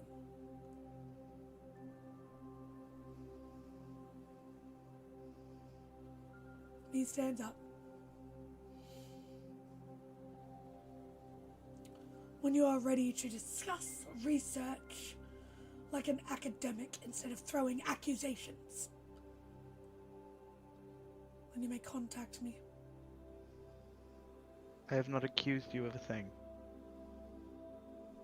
I asked. And you have confirmed everything that I could have I've ever confirmed. suspected.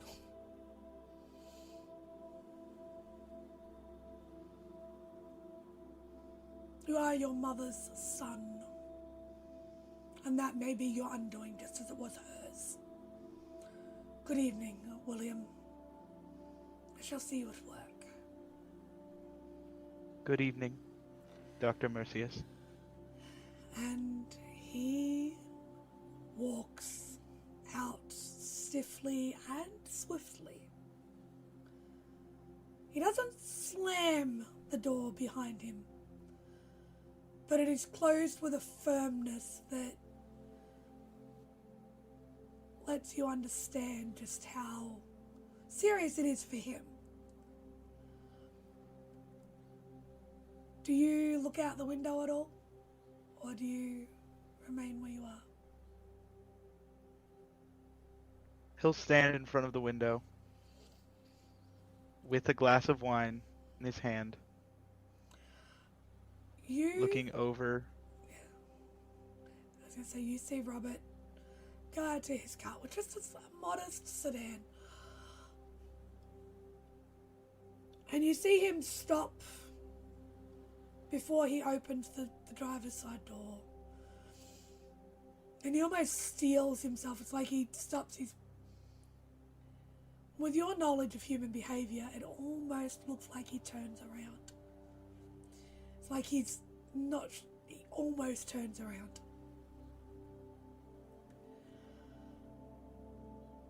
And then he very tersely gets in his car and drives off, slightly more recklessly than you have ever seen him drive. You've always known Robert to be a calm, precise, methodical person. He has always taken his time and done things the right way, so to see him driving slightly recklessly is new.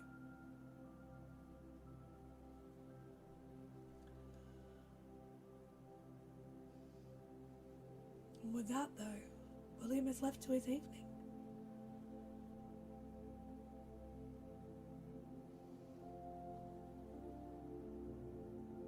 Is there anything further you wanted to do? William's gonna walk over to the cake that he's left on the oven, cut himself a slice of the bad cake, eat the bad cake, because it doesn't matter if he gives himself food poisoning at this point.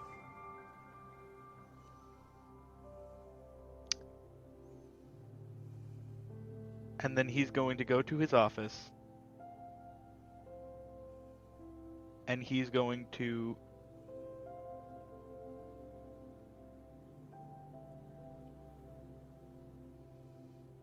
begin to write a letter, or begin his research on Robert and his history and code of conduct violations in case he needs to hold that against him. With that, we're now going to cross over. We'll leave William to that. We're going to touch in with another member. And so now we're going to cross to the sisters. After the events of the evening at William's home, a lot of emotions were brought up. Potential connections to family members with Sable. Guessing there'd be a few interesting conversations between the pair of you back at the apartment. Oh yeah. A few plans may be made. Mm-hmm. And so over the next day or two, you'll have the opportunity to sort of sort that out. Now, you mentioned wanting to go see Granny. Yep. Okay. Friday, maybe? Yeah. That would probably make sense. A couple days later. Yeah. Give you time to sort of gather your thoughts. Now, what is it exactly that you're attempting to do, or what is it you're doing to go see Granny? Like, are you just going to go talk to her? What are we doing? Part of the reason that Ella wants to go is because when they were at the party, Ella told her that she would bring Connor to her, Mm-hmm. or the book. Yep. And then the other part is we realize that Granny may have some knowledge of what's going on right now. Okay. So, you're going to make sure you swing past the museum to get the book? Yep. On your own, or are you going to take Emory with you? Probably take Emory with her and just go to the flea market after that. Okay, so I'd like the pair of you to make me a wits and awareness as you walk past your security guards and walk into the safe house at the museum.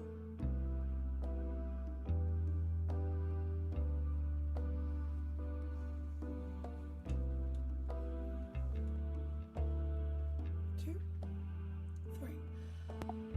So with a 2 and a 3, you guys notice that Robert's door, his office, is closed. The shade on it, the window for it, is drawn. And he has, like the nameplates on the doors are like those slide-in ones. His nameplate is gone.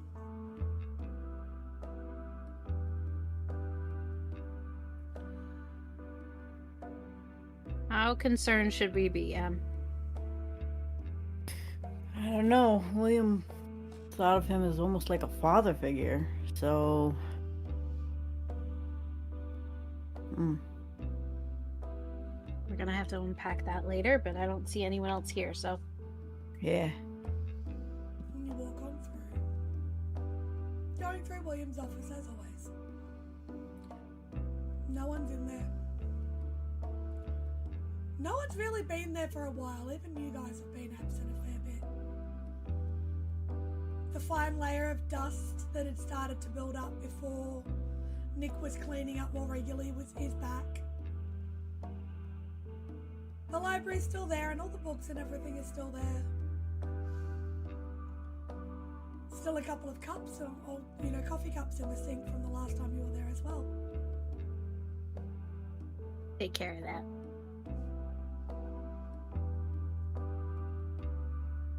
Making a beeline for the bookshelf where she knows Connor's journal is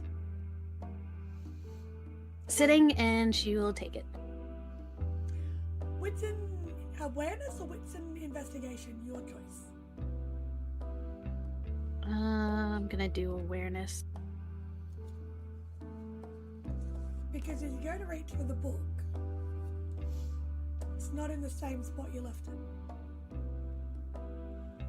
I'm gonna burn a willpower. Thank Jesus. 4. With 4 successes, it has been tucked right down on one of the lowest shelves and right sort of hidden in behind a few things. Probably done by Nick in an attempt to ensure no one randomly picked it up. Okay. So rather than having it like on one of the top shelves where it's at eye level, easy to grab, it's been tucked right down at one of the bottom shelves, right at the back, just to ensure it's essentially its safety. Make it sort of blend in more by the looks of it. But you're able to grab it, and as your hands touch the binder, like touch the exterior binding of it, a familiar hand falls on your shoulder. Hi, buddy. We're going out today. No response. And she's just gonna slide the book in her bag. As your hand goes off it, the fingers, like the weight lingers slightly longer than it has in the past as you remove your hand from the book. She's gonna note that, kind of roll her shoulders, and we should probably get there sooner rather than later. Okay. Sounds good to me. You're driving, so. Let's go. So you guys hop in the car and head to the flea market. Now, have you let Alicia know that you're coming today? No. Okay. So you guys arrive, park out the back of the flea market. Sort of the more normal entrance that you would wander in at. And are you just going to walk on in? You're going to go straight to Granny's? You're going to go to the cafe first? What's the plan? Probably cafe, so Ella can top up her coffee and I can talk up someone else. Grab Granny her usual tea order. So you guys walk on in, and you can see the cafe is fairly, like, it's not packed, but it's steady. And Alicia is behind the counter, fetching coffee, making sure they taking orders out. She does appear a little tired today, but she's still got her normal perky sort of smile and attitude on, and walks around, looks over at the pair of you. She notices Ella first, and then spots Emory, and the big smile goes across her face. Well, I'm going to assume that Ella walks in the door first, because it's coffee. Well, yeah, but still. So she's going to notice a person walking in through the door first as she looks up, and then spots Emory behind Ella, and her face lights up. Ella's gonna roll her eyes. Just, your girlfriend's happy to see you. Yeah, it's the same look Lana gives you. Okay, touche. I can't even. Alright, let's just go. So you guys walk up. Alicia greets you both warmly, leans over the counter, gives you a kiss on the cheek. So it's like she's at work, so she still has to kind of be professional, but Yeah. she's still gonna play. Yeah. Gets you your coffee, no charge, it's on the house. So good. Do you want anything that I can give you at work? Damn it. Yeah, I'll take a coffee too. I was also wondering if Granny's been around lately, or if you've seen her kind of shifting about. Ooh, she's been around. She's been in a bit of a mood though. Oh, what kind of mood? It's a good thing we came here to get some tea for her then. I'd recommend something stronger than tea. Give me a moment. And she reaches under the counter and pulls out a little mini whiskey bottle. Slides it across the counter towards the pair of you and goes, I keep these for emergencies. Oh shit. I watched a few books fly across the walkway yesterday. She was mad about something. So Ooh. someone Damn. sort of took off out of there in a real hurry. Some old guy. Can you tell us what he looked like? To be honest, I don't really watch the, I wasn't looking that closely. Looked like some pompous, stuffy looking old turd though. Ella just gives Emory a knowing look. We know the type. We'll go make sure Granny's okay. Also, you should probably take a couple of days off. Why? Ella rolls her eyes again. Ella just rolls her eyes again. Why? Because you look tired, and I feel like you need to, take the time to rejuvenate. That's He sweet. also wants to steal your time. That's sweet, and I appreciate it, but I have bills to pay. I can't just take a couple of days. I can help with that. Can we not talk about this while I'm at work, please? Fine. Okay. Should we take Granny a tea too along with this, or? Yeah, probably. If you want to hand her hot liquids, fine. She turns around and makes a tea into a travel container and hands it across. Good luck with that. Mm-hmm.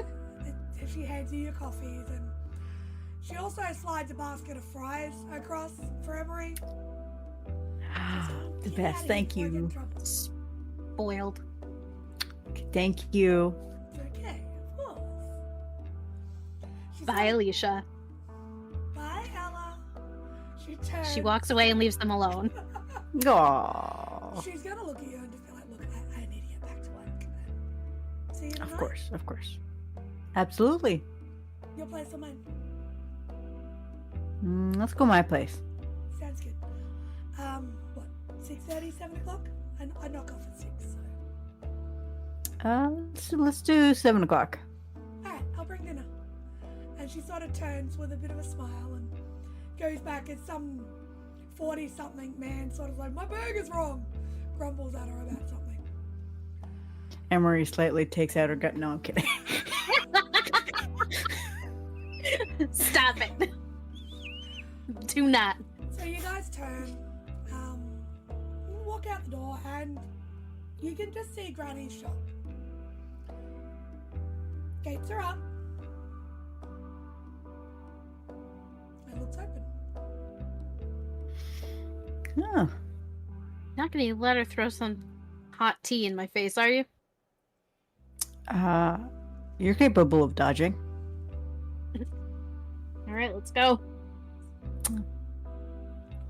Who's walking in first? Ella with the 2 peace offerings in hand. With tea and the alcohol. And the alcohol. So you walk in, and you don't see anybody straight away.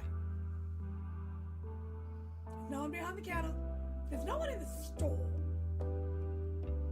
Isn't uncommon. It's an antique store. Not everybody wants to ponder on it.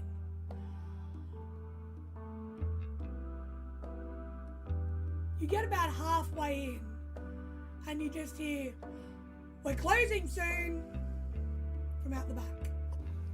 We're not here to buy. Then,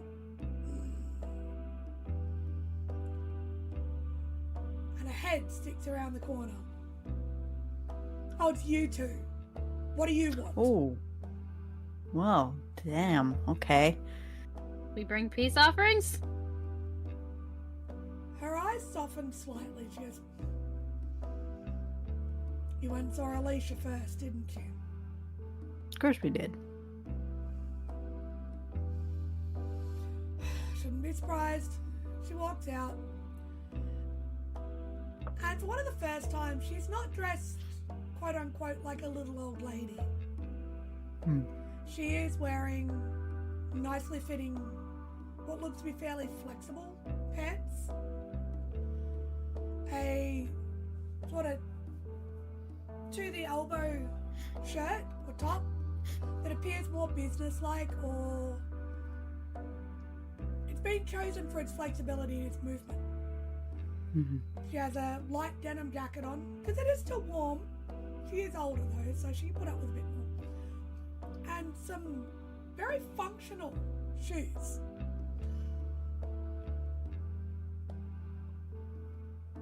Like joggers, runners, that look like they've seen a bit of use. Okay. And her hair is pulled back into a tight bun at the back of her head. One of the first times you've seen it like that. She walks out, sort of looks at you, and, "So what do I owe the pleasure?" And she holds her hand out for the whiskey. Hands her the whiskey. This is also for you, and she'll put it on the counter. A little Irish breakfast. Sure. And just slams it down.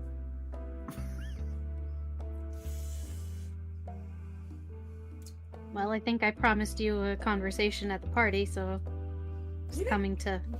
You didn't promise me nothing, sweetheart. But I asked. So I appreciate it. Well, I have it if you want. Sure. Okay. And she'll reach in her bag and pull out Connor's journal. You see her take just a step back from you as you do that. And her eyes almost slightly unfocus. And as your hand hits the journal, Mm-hmm. and Connor's hand hits your shoulder, she sort of has a small intake of breath.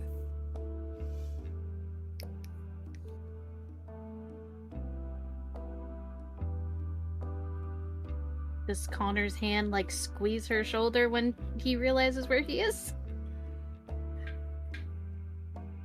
Slap her across the If face. a spiritual hand could feel stiff and anxious, it does. She just sort of goes. Sorry, buddy, I made a promise. She just sort of looks at you and goes, okay.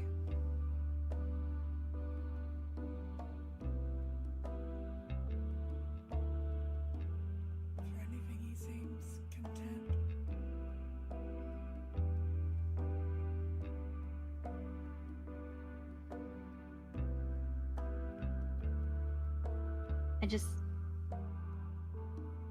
I don't want him to stay here if he can move on. She's not staring at you. She's staring over your shoulder. Mm-hmm. And she sort of is looking, she's like, is this what you want? She's ignoring you. She figures. And she almost gets a little smile on her face. She goes,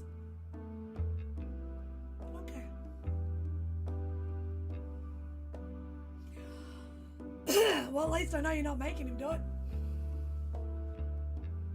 No, I wasn't. Was To that be in fair, question? we've been trying to get rid of him. Good luck. He doesn't want to? Are you able to commune with him? I can see him if that's what you mean. So you don't, yeah, I figured you didn't need the shoulder tap system we've got going on. Something was really cool that Connor learned because a cousin went deaf. Sign. You know sign? Oh, we know sign. We do. It's hard to get a complete read because it flickers. He's fighting to stay around because I've got protections, but Okay. he was always a nosy one. Likes to know what's going on, likes to be helpful. Always took care of me. He's a good boy. Apparently, he's not bored anymore.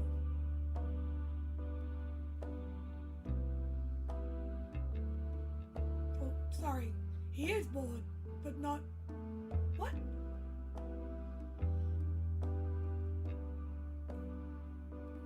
Bookshelf? Ella just face bombs. I haven't really known what to do with him, so I keep his journal safely tucked away in a hidden spot on our bookshelf.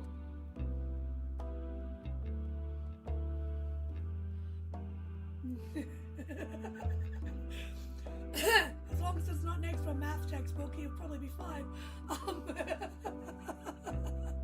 He always had problems with it. But, look, bring him with you. You never know what might happen. Okay. That's what he wants. You get 2 squeezes. Oh, okay. But Connor, I have to talk to your grandmother here about something else, so I'm putting you back in my bag. And she'll just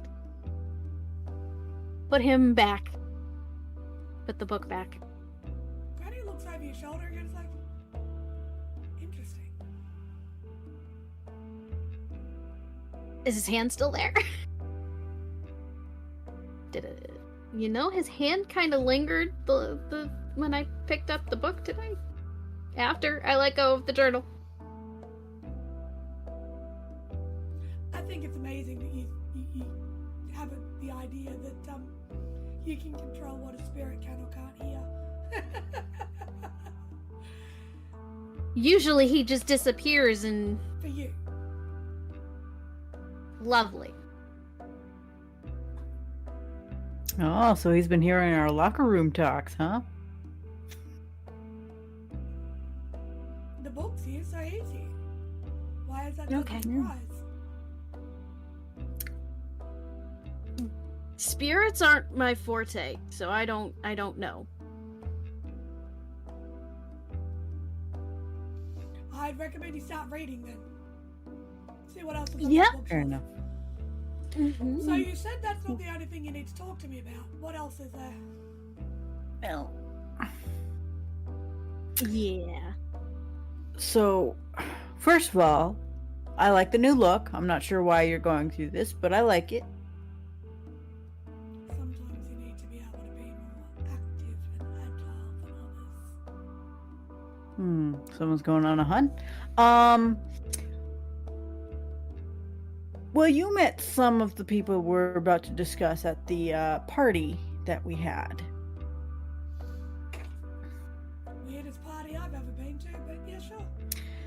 Yeah, we weren't expecting it. But one such individual we assume is probably coming around your place, Robert Mercius.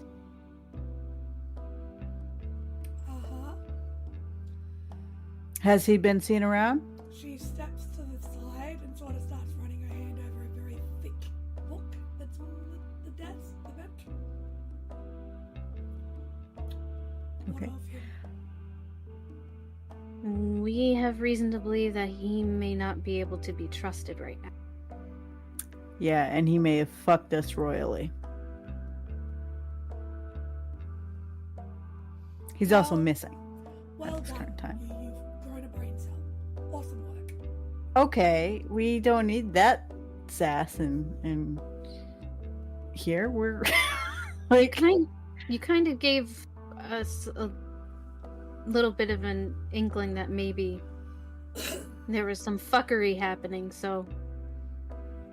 You're dealing with Mercius. What do you expect? we don't know who he is. All The we only know... one who All we know is that William treats him like a father figure. That's really the only That's thing it. we know about him. I thought that kid looked familiar.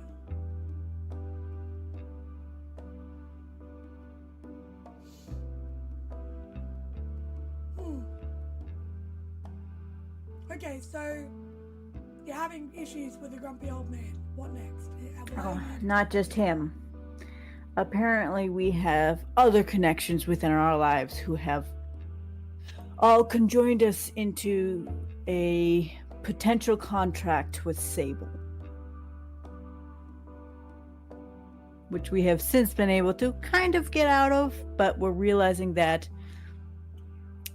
Robert, a contact of Victor's, a contact of ours, and I'm not really sure how Nick got here, but he is. He was talking about a contact of his, too. Kind of not forced us together, but inclined us all together and gave us this original job to make us think we were working for someone other than who we apparently are working for. And through someone else, we realized that that might be their MO.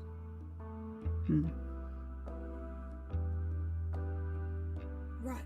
And currently, you're the only link we have that doesn't have a connection or has openly fucked us over with our knowledge anyways.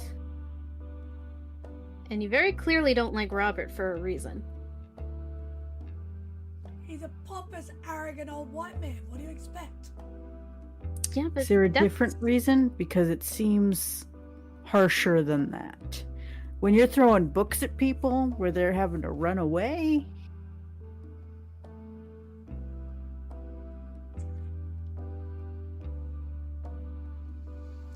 How long have you got tonight, girls? all the time in the world. As long as you want. Right. Well, that's not true. I got until about 7. But... Date night. So it's good to see. Just, at least she's had a skip in her step she hasn't had for a while. It's good. Roll your eyes all you want, young lady. It's good to see. It is good. I agree. Hold on a second. And she walks over to the front of the store. Really not seeming to care what time of day it is. Pulls the rails down. Locks the front of the store up. Come on. Okay. Follow her out the back of the store. As she comes through, but don't get too excited. We're not staying here. She grabs Okay. a black backpack. Seems to have a bit of a jingle to it almost. Hear something rattling around in there. Grabs a couple of books, stashes them in the bag, throws it on her back. Come on, we'll go have a chat somewhere else. It's a bit quieter. Okay. Does this require driving?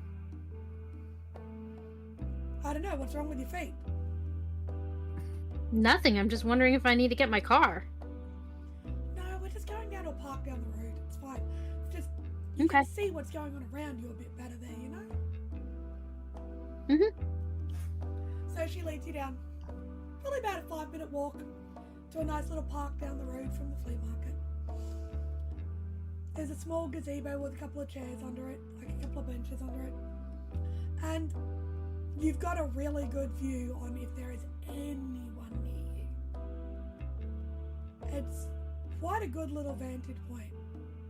It's not secluded per se, Mm-hmm. not a lot of traffic. She sits down, puts her backpack on the bench next to her and goes, "Come join. Let's have a talk." Okay. While they're all sitting and getting settled, Ella's gonna take a good look around and see if there's anyone around and if anyone's acting suspicious. Wits and Wilders, please. I'm going to do the same thing for Granny.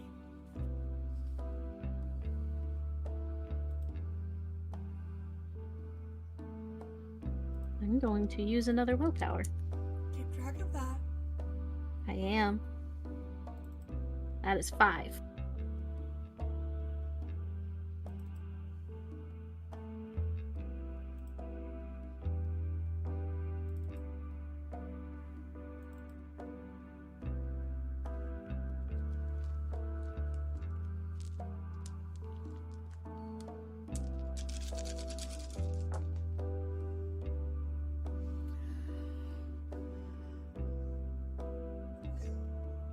That is 7 with a crit for Granny.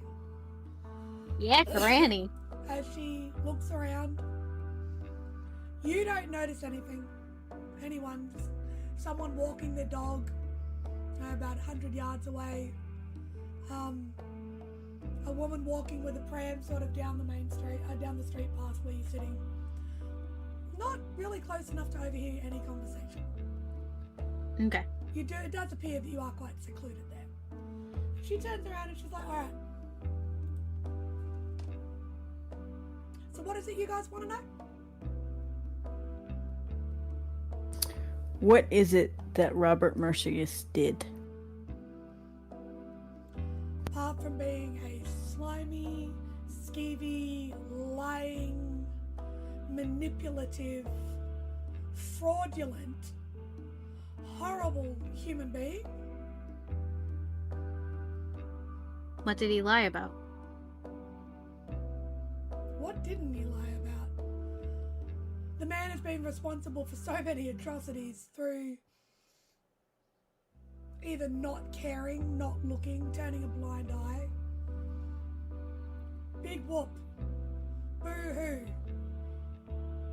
He got thrown out and told to behave himself because he tried to steal someone else's work. Thrown out of what?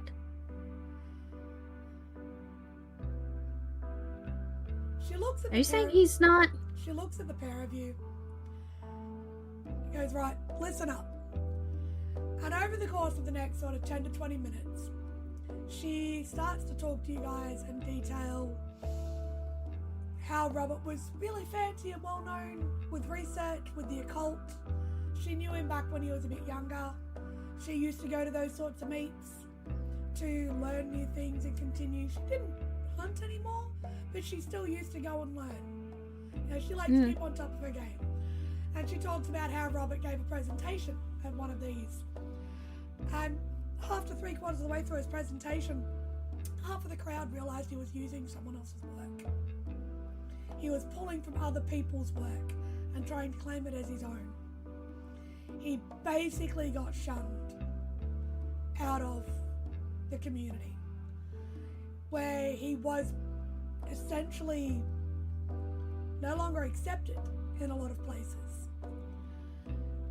She talks about how she knew he was sort of associated with the Arcanum a bit. Pretty sure he isn't anymore because of that, because they don't take kindly to that sort of stuff. So she's like, he hasn't really been a part of them for a long time. She talks about how there have been situations over the last few years in this area where things just haven't been right, and his name's ended up connected to them. There's a couple of times that a couple of young upcoming hunters had come into town, had gone to do some work for him, and then it disappeared. Talking about how he's working for a museum, but she's pretty sure it's a front. And then she looks at the pair of you, and after sort of running through all of this and detailing all of this, she goes, you mentioned Sable in there and working for them. How the Not willingly. fuck did you end up doing that? Through Dr. Kruger, it seems. Well, it seems like actually Victor's contact, Sally. I don't remember her last name. Dinkley. And connected to Dr. Kruger. And then Dr. Kruger gave us an objective to do, which we fulfilled, but it wasn't up to her standings, so she attempted legal action against us, or threatened it anyways, demanding for us to kidnap the threat instead of the binder that she wanted. Okay, so I've got a question. When are you leaving town? We're not.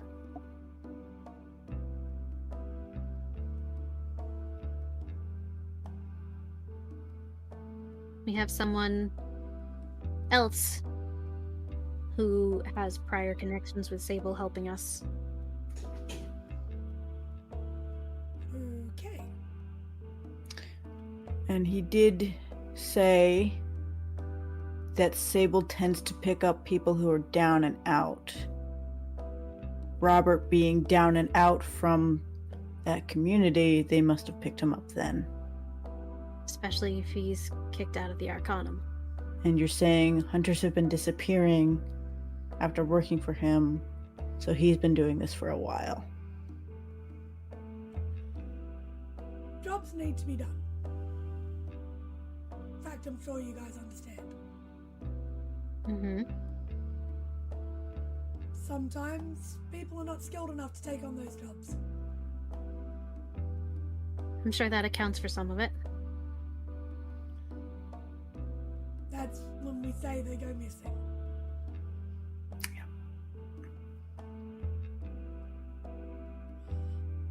What you're dealing with is not a small org. It's not even an org. Mm-hmm. It's nothing like So we anyone hear. you've ever worked with. She sort of rubs the back of her neck where the tattoo is that you guys have seen. Some of us leave for different reasons. You're carrying around one of the reasons I left.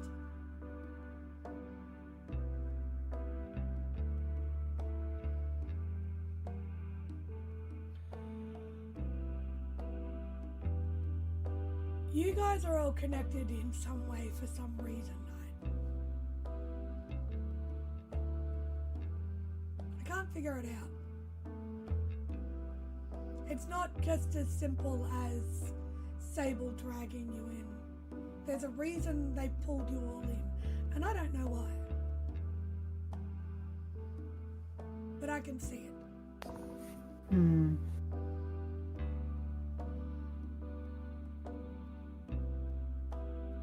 All I can say is if you're not going to leave town, there's a good chance one of you aren't going to make it. Maybe more. This game ain't a game anymore. This is the big leagues. I've been trying to get information on them for years. Kinda not safe to push too hard. But apparently you're already in there. Don't know how much I'll be able to do to help you. I can teach you some things. Provide an antique or two occasionally. I think at this point, anything you can teach us would be appreciated. True. And to be fair, we're not trying to fight back. We're just trying to get them off of our back.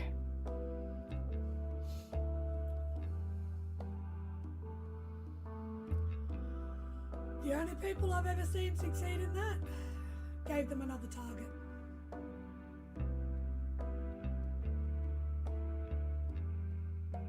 Gave them someone else to chase. Something else they wanted. But how many of you are there that they're chasing? 5.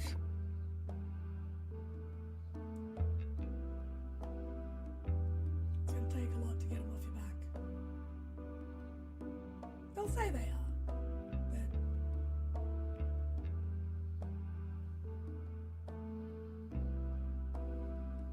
but look, and she pulls a notepad and a pen out of her bag, writes down an address, slides it across to Ella. You want to learn a bit more about how to talk to those that aren't there? Learn how to recognize a bit more about what's around that shouldn't be around?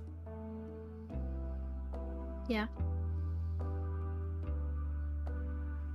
I'm home every night from 7 o'clock onwards.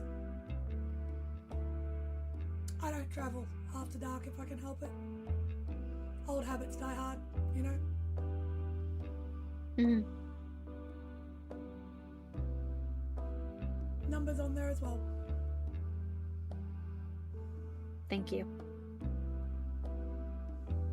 Know how I much will more be- I can do for you, though.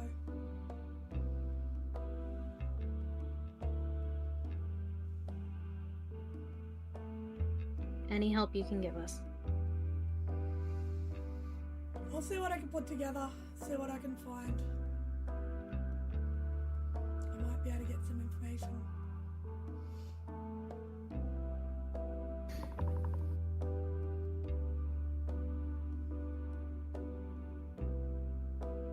This is pretty big, girls.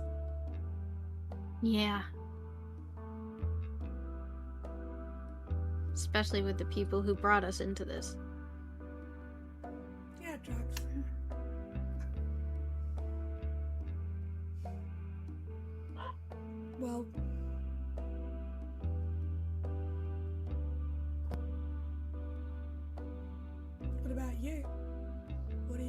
if something happens to you guys. Anyone you need me to take care of? No. Well, Alicia, but I'm always gonna take care of her. it's also Lana as well. I should look Yeah. over at Ella. And She's she's pretty good. already pulling out a notebook and writing down Lana's information. Lana doesn't know any of this. Same as Alicia. It's usually best if the people we love don't know. Guess sometimes, even when they don't know, things still happen. Can't protect them forever. And as she's saying this, she's sort of looking between Ella and the space sort of between Ella and Emory. And she goes, and it doesn't matter how hard you try. Make every second count. You never know when you're going to say goodbye, guys. Okay?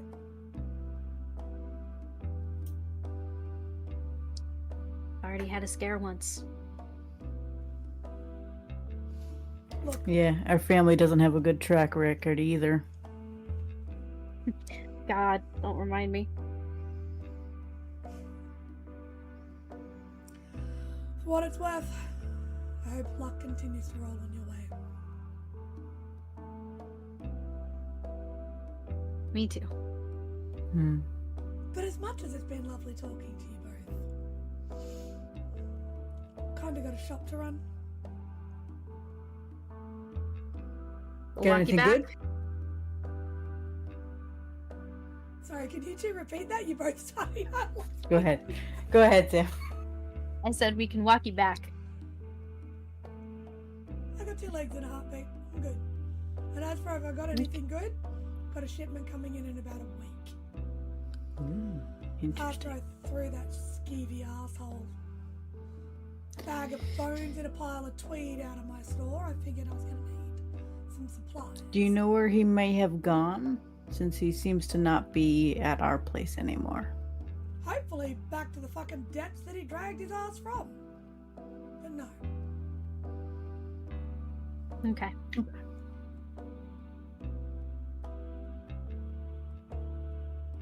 What No did he one- come here for?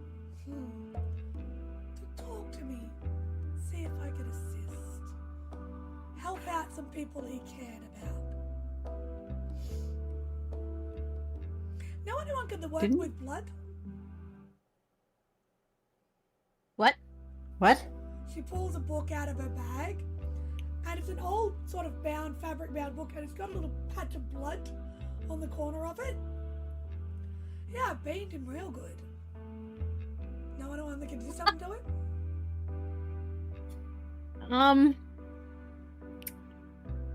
No. Look, no. it's amazing what you can do with a good, thick book. Never underestimate us book nerds. She slides it back in her bag. You know, I kind of love that about you.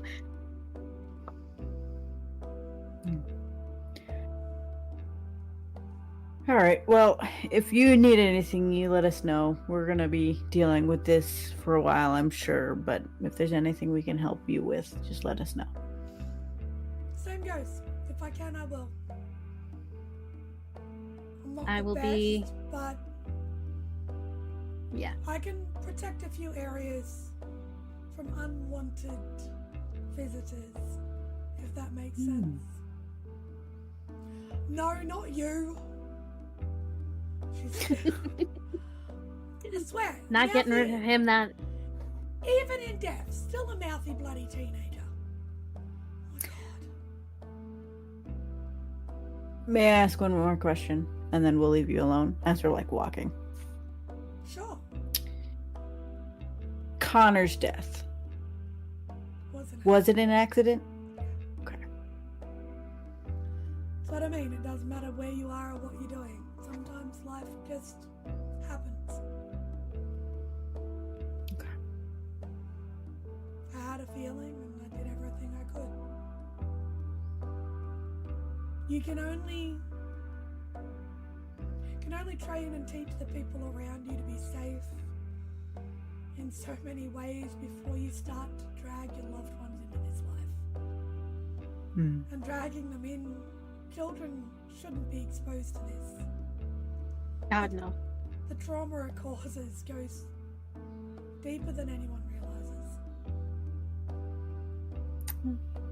Some people say it's a family business. I call bullshit. The point is to make sure the family doesn't have to deal with it again. Ever. Emory looks over at Ella like, okay. This is hitting a bit too home. Yeah. But enough of that. As you see the flea market coming up, she goes, just keep me posted. I'm sure you'll be hearing from me soon. Look forward to it. Be safe, both of you. You too. You see as she walks back into the flea market, goes to pull her keys out of her bag. I would like both of you to give me one more last wits and awareness roll, please. As she opens up her backpack, I just want to see what you guys notice. Want to use another one? Yeah, I do. I always want to use a willpower. Hey! 4. 5 on a crit. I was about to say, how? Crit.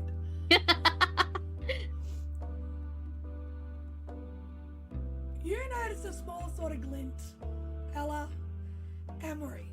As she pulls the bag down over her shoulder and pulls it open, you see a glint that you are very familiar with. It appears that Granny has at least one pistol in that bag, one handgun, and there's definite glint of silver or steel. You're pretty sure she's carrying at least one, if not 2 bladed weapons in that bag. You may not have to worry about this old lady too much. Jesus, Granny is packing. You say that out loud. Oh, absolutely, I do. So, I thought I saw something, but as you guys head back to your vehicle with more information than you probably expected to get out of this, you head off about the rest of your day. Dinner, obviously, that evening. Yes, Ella, the girlfriend, turns up at the apartment. Ella was gonna go find her anyway. Excuse me, it's a condo now. We're living in a condo. We do, we have a condo. So, you go about your day and your evening. And we're going to leave you guys here. And go and touch base with another member of the cell. And of course, lucky last, Mr. Victor Hollow. Probably about 4 or 5 days ago is when you left William's house. 3 or 4 days ago is when you left William's house after those revelations. Learning everything you did, the connections that have been happening. Learning that Sally might be involved with these people. Not the nicest of feelings.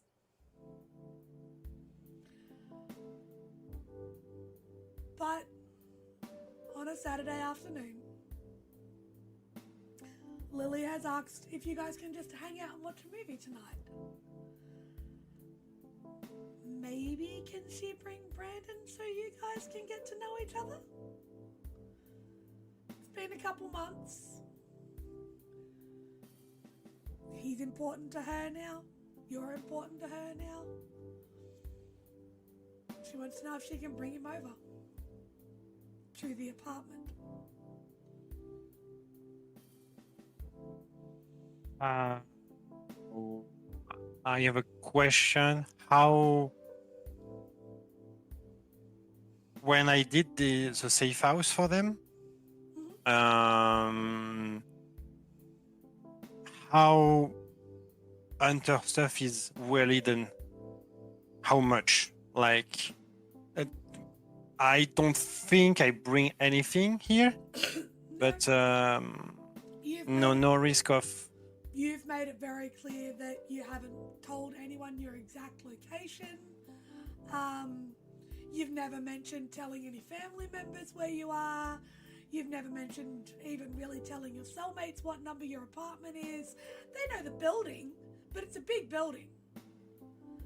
Yeah. And I'm going to take a guess, Victor would not have his name in any way anywhere on the front of the building. Be very cautious. That's just where I envision it. So it is very much a safe house. Okay. Well, we can. So Brandon's been to the door, and to Victor's knowledge, he's only been to the front of the apartment.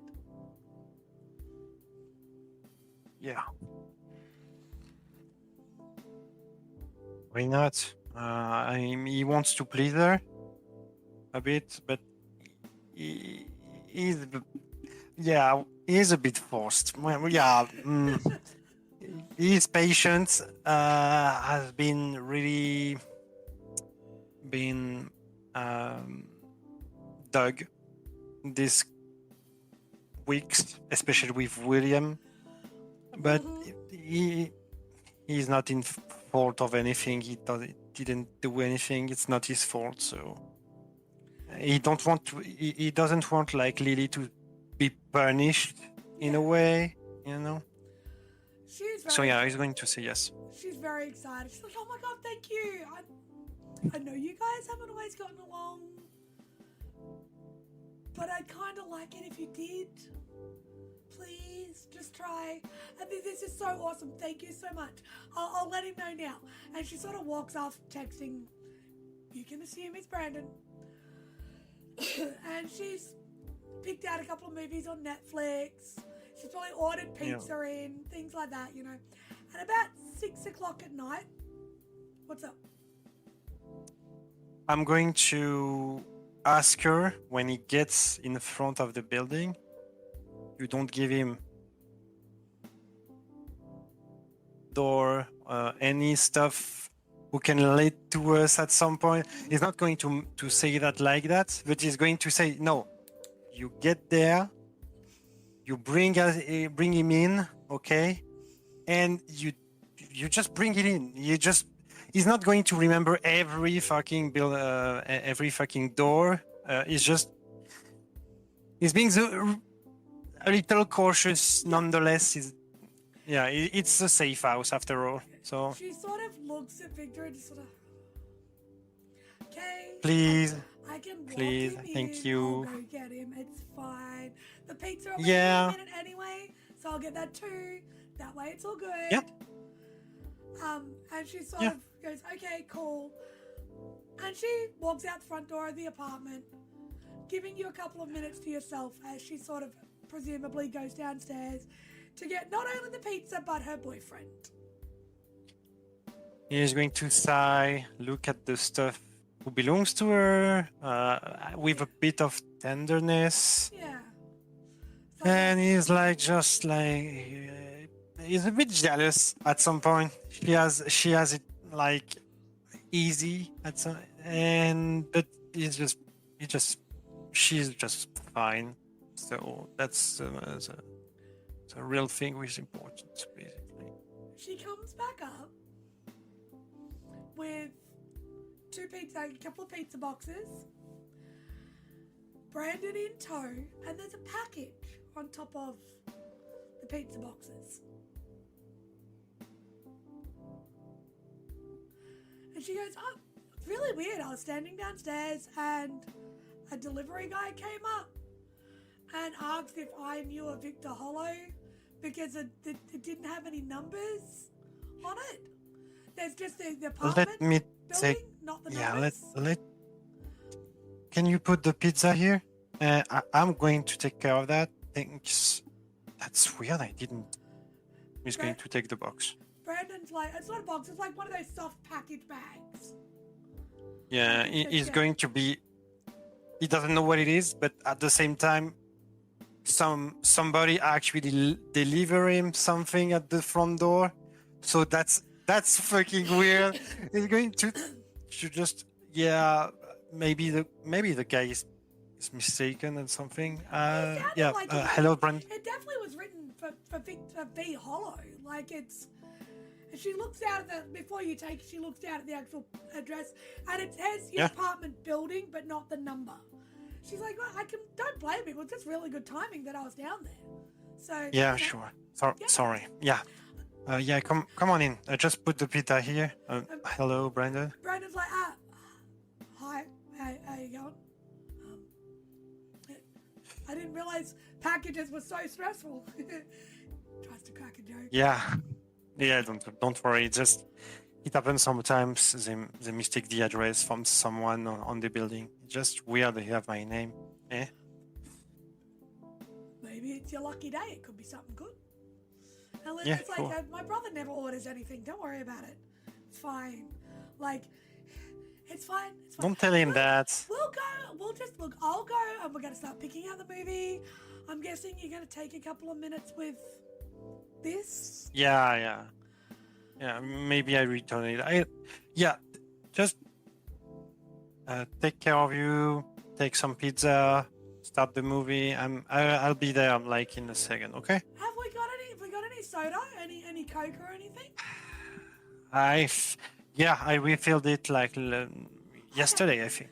All right, and she goes and grabs a couple of drinks out for her, and Brandon's like, "See you in the lounge room in a minute. Don't take too long." Yep. Hey, come on. I'd like you to make me a wits and awareness roll, please. It's going to be. I don't want to seem so paranoid as a player. It's going to take care of the package, not to shake it. Just wits and awareness. Okay. Yeah. Just a second. As Victor is looking at this package, being very careful to not shake it, although God only knows what Lily did to it before she brought it up.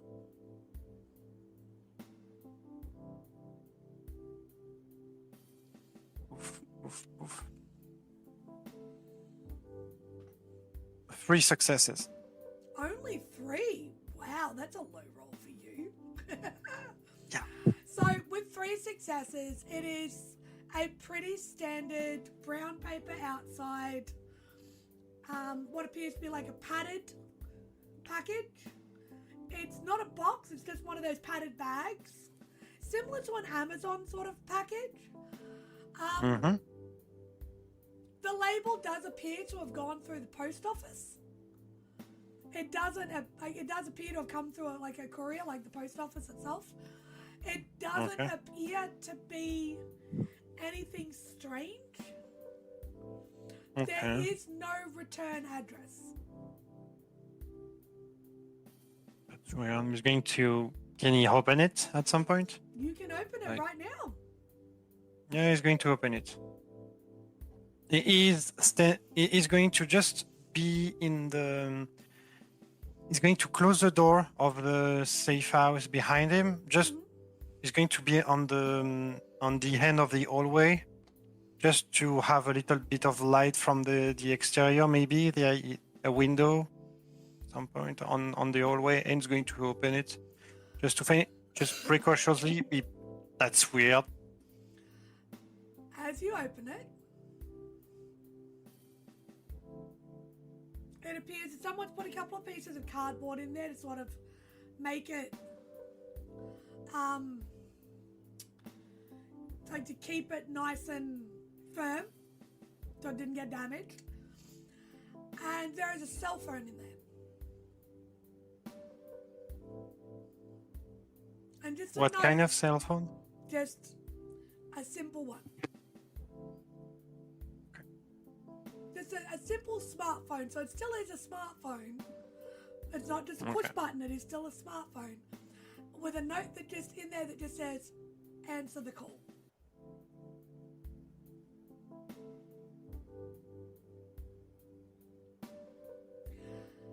And while he's looking at it, the phone starts to vibrate. And it's a call.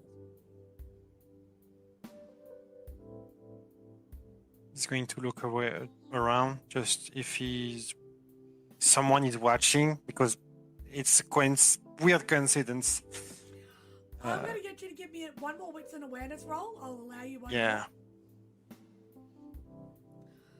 more. As you sort of hear Lily and Brandon maybe chuckling and giggling and talking. I'm going to reroll that. That's horrible. Oh god, I'm going to die. Oh no. Come on. That's better. 3. Oh Three god. successes. You Yeah. look around, sort of take a peek out one of the nearest windows. You can't see anybody able to see you. There is a Just need chance to this take is an the- educated guess at the right time to call you. Okay. He's going to take the phone out. Is there any numbers It written says on the? private. It's a hidden number. It's a private number.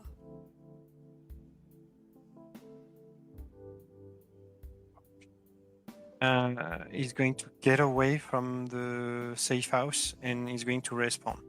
So you're gonna like walk out of the front door and go into the hallway, or Yeah, but basically he's going to get out, far away from the safe house in case it's bad news. It could be good news or true, but he doesn't know that. so are you leaving the building or are you staying in the building?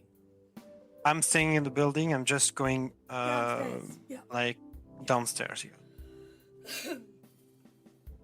You hear Lily sort of go, what now? As you leave the building. As you leave the room. Like you leave the house, basically. She's used to you doing odd things. So it's really nothing out of the ordinary for her.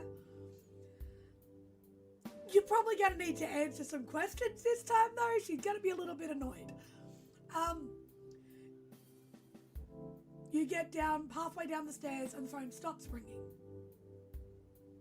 Like it timed out. But within 5 seconds, it starts again. They call He's you. going to answer. You answer the phone.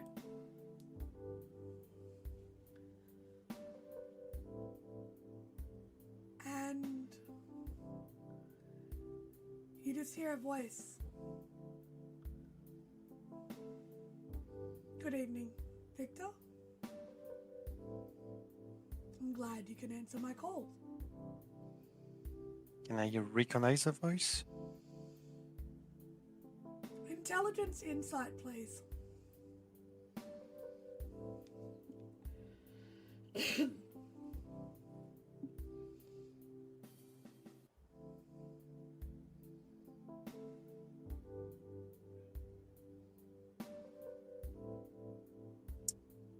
One. It's not a voice that you recognize. It's about a mid-range, masculine-sounding voice. You're a very hard man to find. I think you delivered the wrong guy though. I don't think so, Mr. Yeah. Hello. What movie are you watching Who are you tonight? again? What movie are you watching tonight, Mr. Harlow? It's going to stop into the staircase.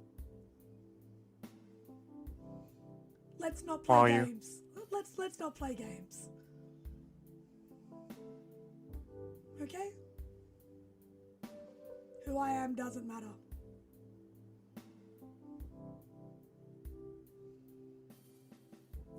What do you want? For you to convince your friends to back off. Too many of my people are being put in precarious situations, and I'm not impressed with it. You seem to have the most to lose. I get it. Who are you again? Because if I have to convince them to back off, I need to know from whom, you know?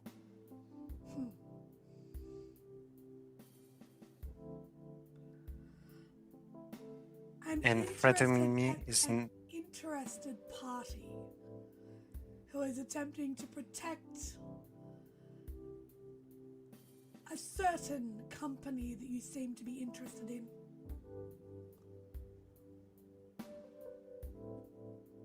Huh.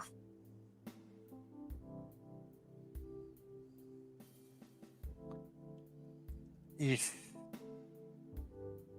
we weren't try to be screwed over, it will never happen, you know? That problem's been So- dealt with, Mr. Hollow.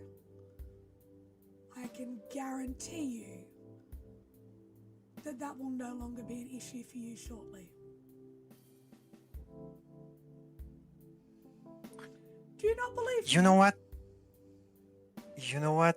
After threatening me, I don't get anything else. Then you have no proof of what you're doing. Do you need a show of good faith, Mr. Hollow? Something to show you that I mean well, and that I only want the best for you and your fellow employees?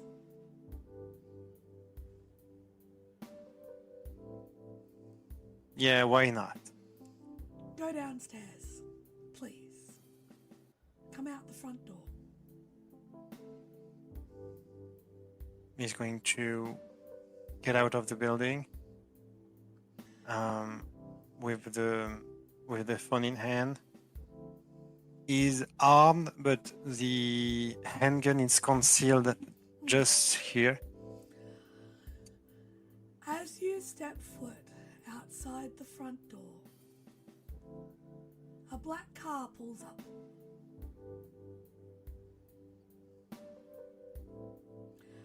You have a choice, Mr. Hollow. You can open the door and see exactly what it is that I am offering you as a show of good faith, or you can walk away. It is completely up to you. And the windows are tinted to the point that all you can see is a figure sitting inside.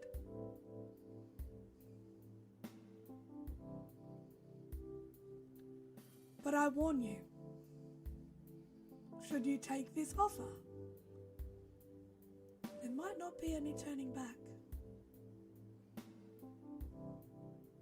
Do I see anything on the car or in the manner of speech? No, I don't think Victor would maybe pick on that, but even the player is a bit confused right now. I don't know. I don't know who can. It can be Sable because we kind of fuck it up for them. But you know, could be somebody else, and that's the problem because I don't want to actually piss off the wrong individuals.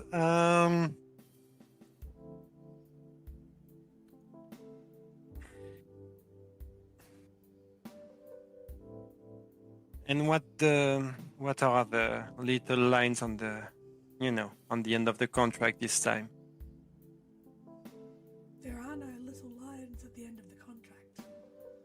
That Yeah, is you dealing said with that an one underling. time.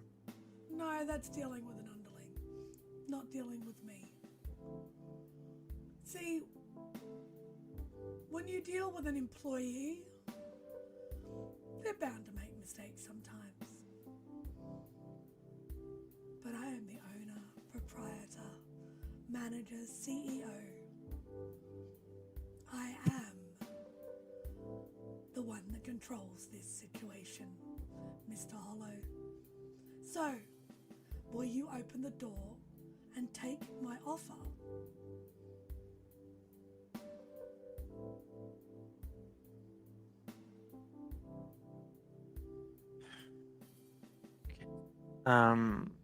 He's going to open the door.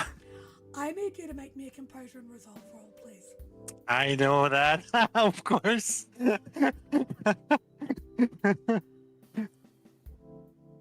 but I'm built for it. So that's Okay. composure and resolve. And okay.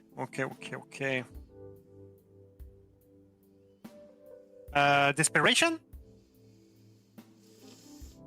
It is a it's technically an emotional conflict. I'll allow it at desperation of Let's 2 go. should you wish to. Yes. That's my first desperation, so I just have to do desperation like that. Yep. Okay, and we are at 2. Yes. Now I need you to let me know if that hits. Oh fuck! Okay, I'm going to reroll that. Okay. But just to have a better score. Okay. Yeah, back.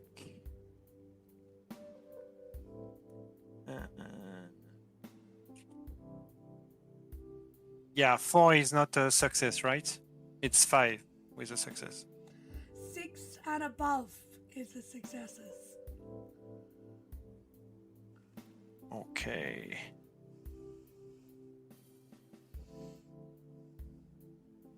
Seven successes with a crit.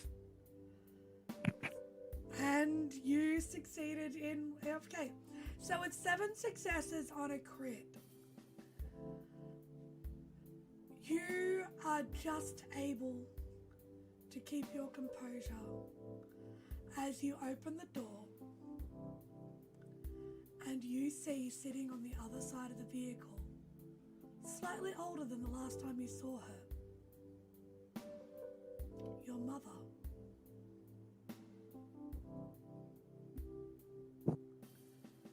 As she stares at you, we have one chance. Come with me so I can tell you what happened. I can explain. I promise.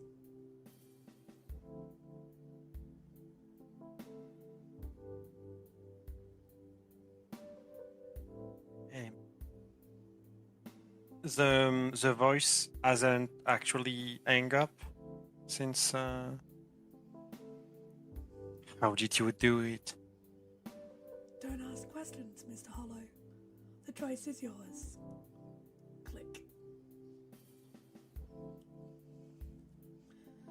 We don't have a lot of time. Victor, please. Come with me. That's a trick. That you can't be here. How? I don't have time to explain. I don't want Lily to see me. Please. He's going to take his personal cell phone. He's going to say, I have a thing. I love you. And send it to, I'll be back basically, but to Lily. And he's going to get in the car. Hold on a second. Bastard stable motherfuckers. Okay, hold on. As you send the message, do you get in the car? Yeah. You get in the car. And she looks at you and just her hand raises almost instinctively to touch your face. It's been too long. Give me a wits and insight, please. Yeah, Which thank you are only getting this wits and insight roll because of your critical. She seems like her, but that's weird.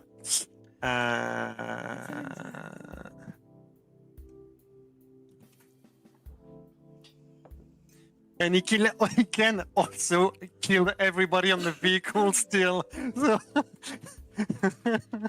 Maybe. no, I'm joking, but you know. Mm-hmm. Desperation. No, not in this one. This is a straight roll. What the fuck with my rolls today? Wow. You can use your Um, willpower. Yeah, I'm going to reroll that. But I'm going to need you to Oh. remember your willpower used. Yeah, Because Yep. that will be relevant next session. it's low, low, low. 3 successes. 3 successes. The voice is right. She looks like your mum. Slightly older, the wrinkles around the corner of her eyes have deepened. Stress lines on her forehead have deepened. There's a touch of grey through the side of her hair that wasn't there before. She even smells the way you remember. As her perfume, ever so light, touches your nostrils and her hand touches the side of your face, the same way she used to when you were a child. And she looks at you and goes, "We have so much to talk about, son.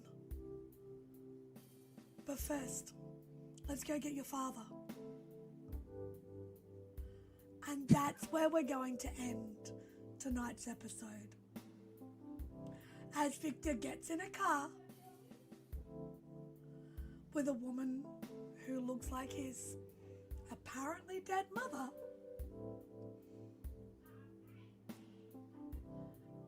and goes to meet up with his father, who is the reason he started, whose death is the reason he started hunting all those years ago. So, tune in next time, everybody, for a bit more of an understanding on what's going on, maybe. Let's see if Victor comes home. Will the crew ever deal with this stable situation? What kind of shenanigans is going to occur next time? As always, I am Cole, Storyteller here on St. By Night. You can find us on Twitch, YouTube, Instagram, TikTok, everywhere that there is a reason. Enjoy and keep your eyes on the ground, people.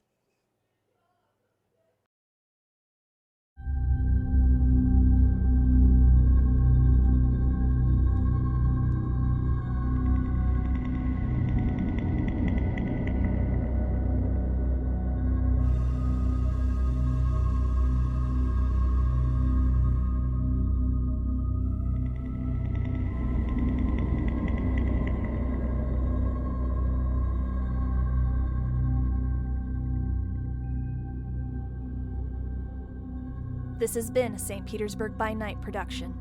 What the Hell Is That is produced in agreement with the World of Darkness and Dark Pack. The storyteller for What the Hell Is That is Cole. Tonight's characters were voiced by Nabbers, Sam, John, Chandler, and Nexus. Visit our website at stpetbynight.com for more information about all of our productions and how you can become a part of our community. Thank you for listening. Until next time, fangs, stakes, and claws out.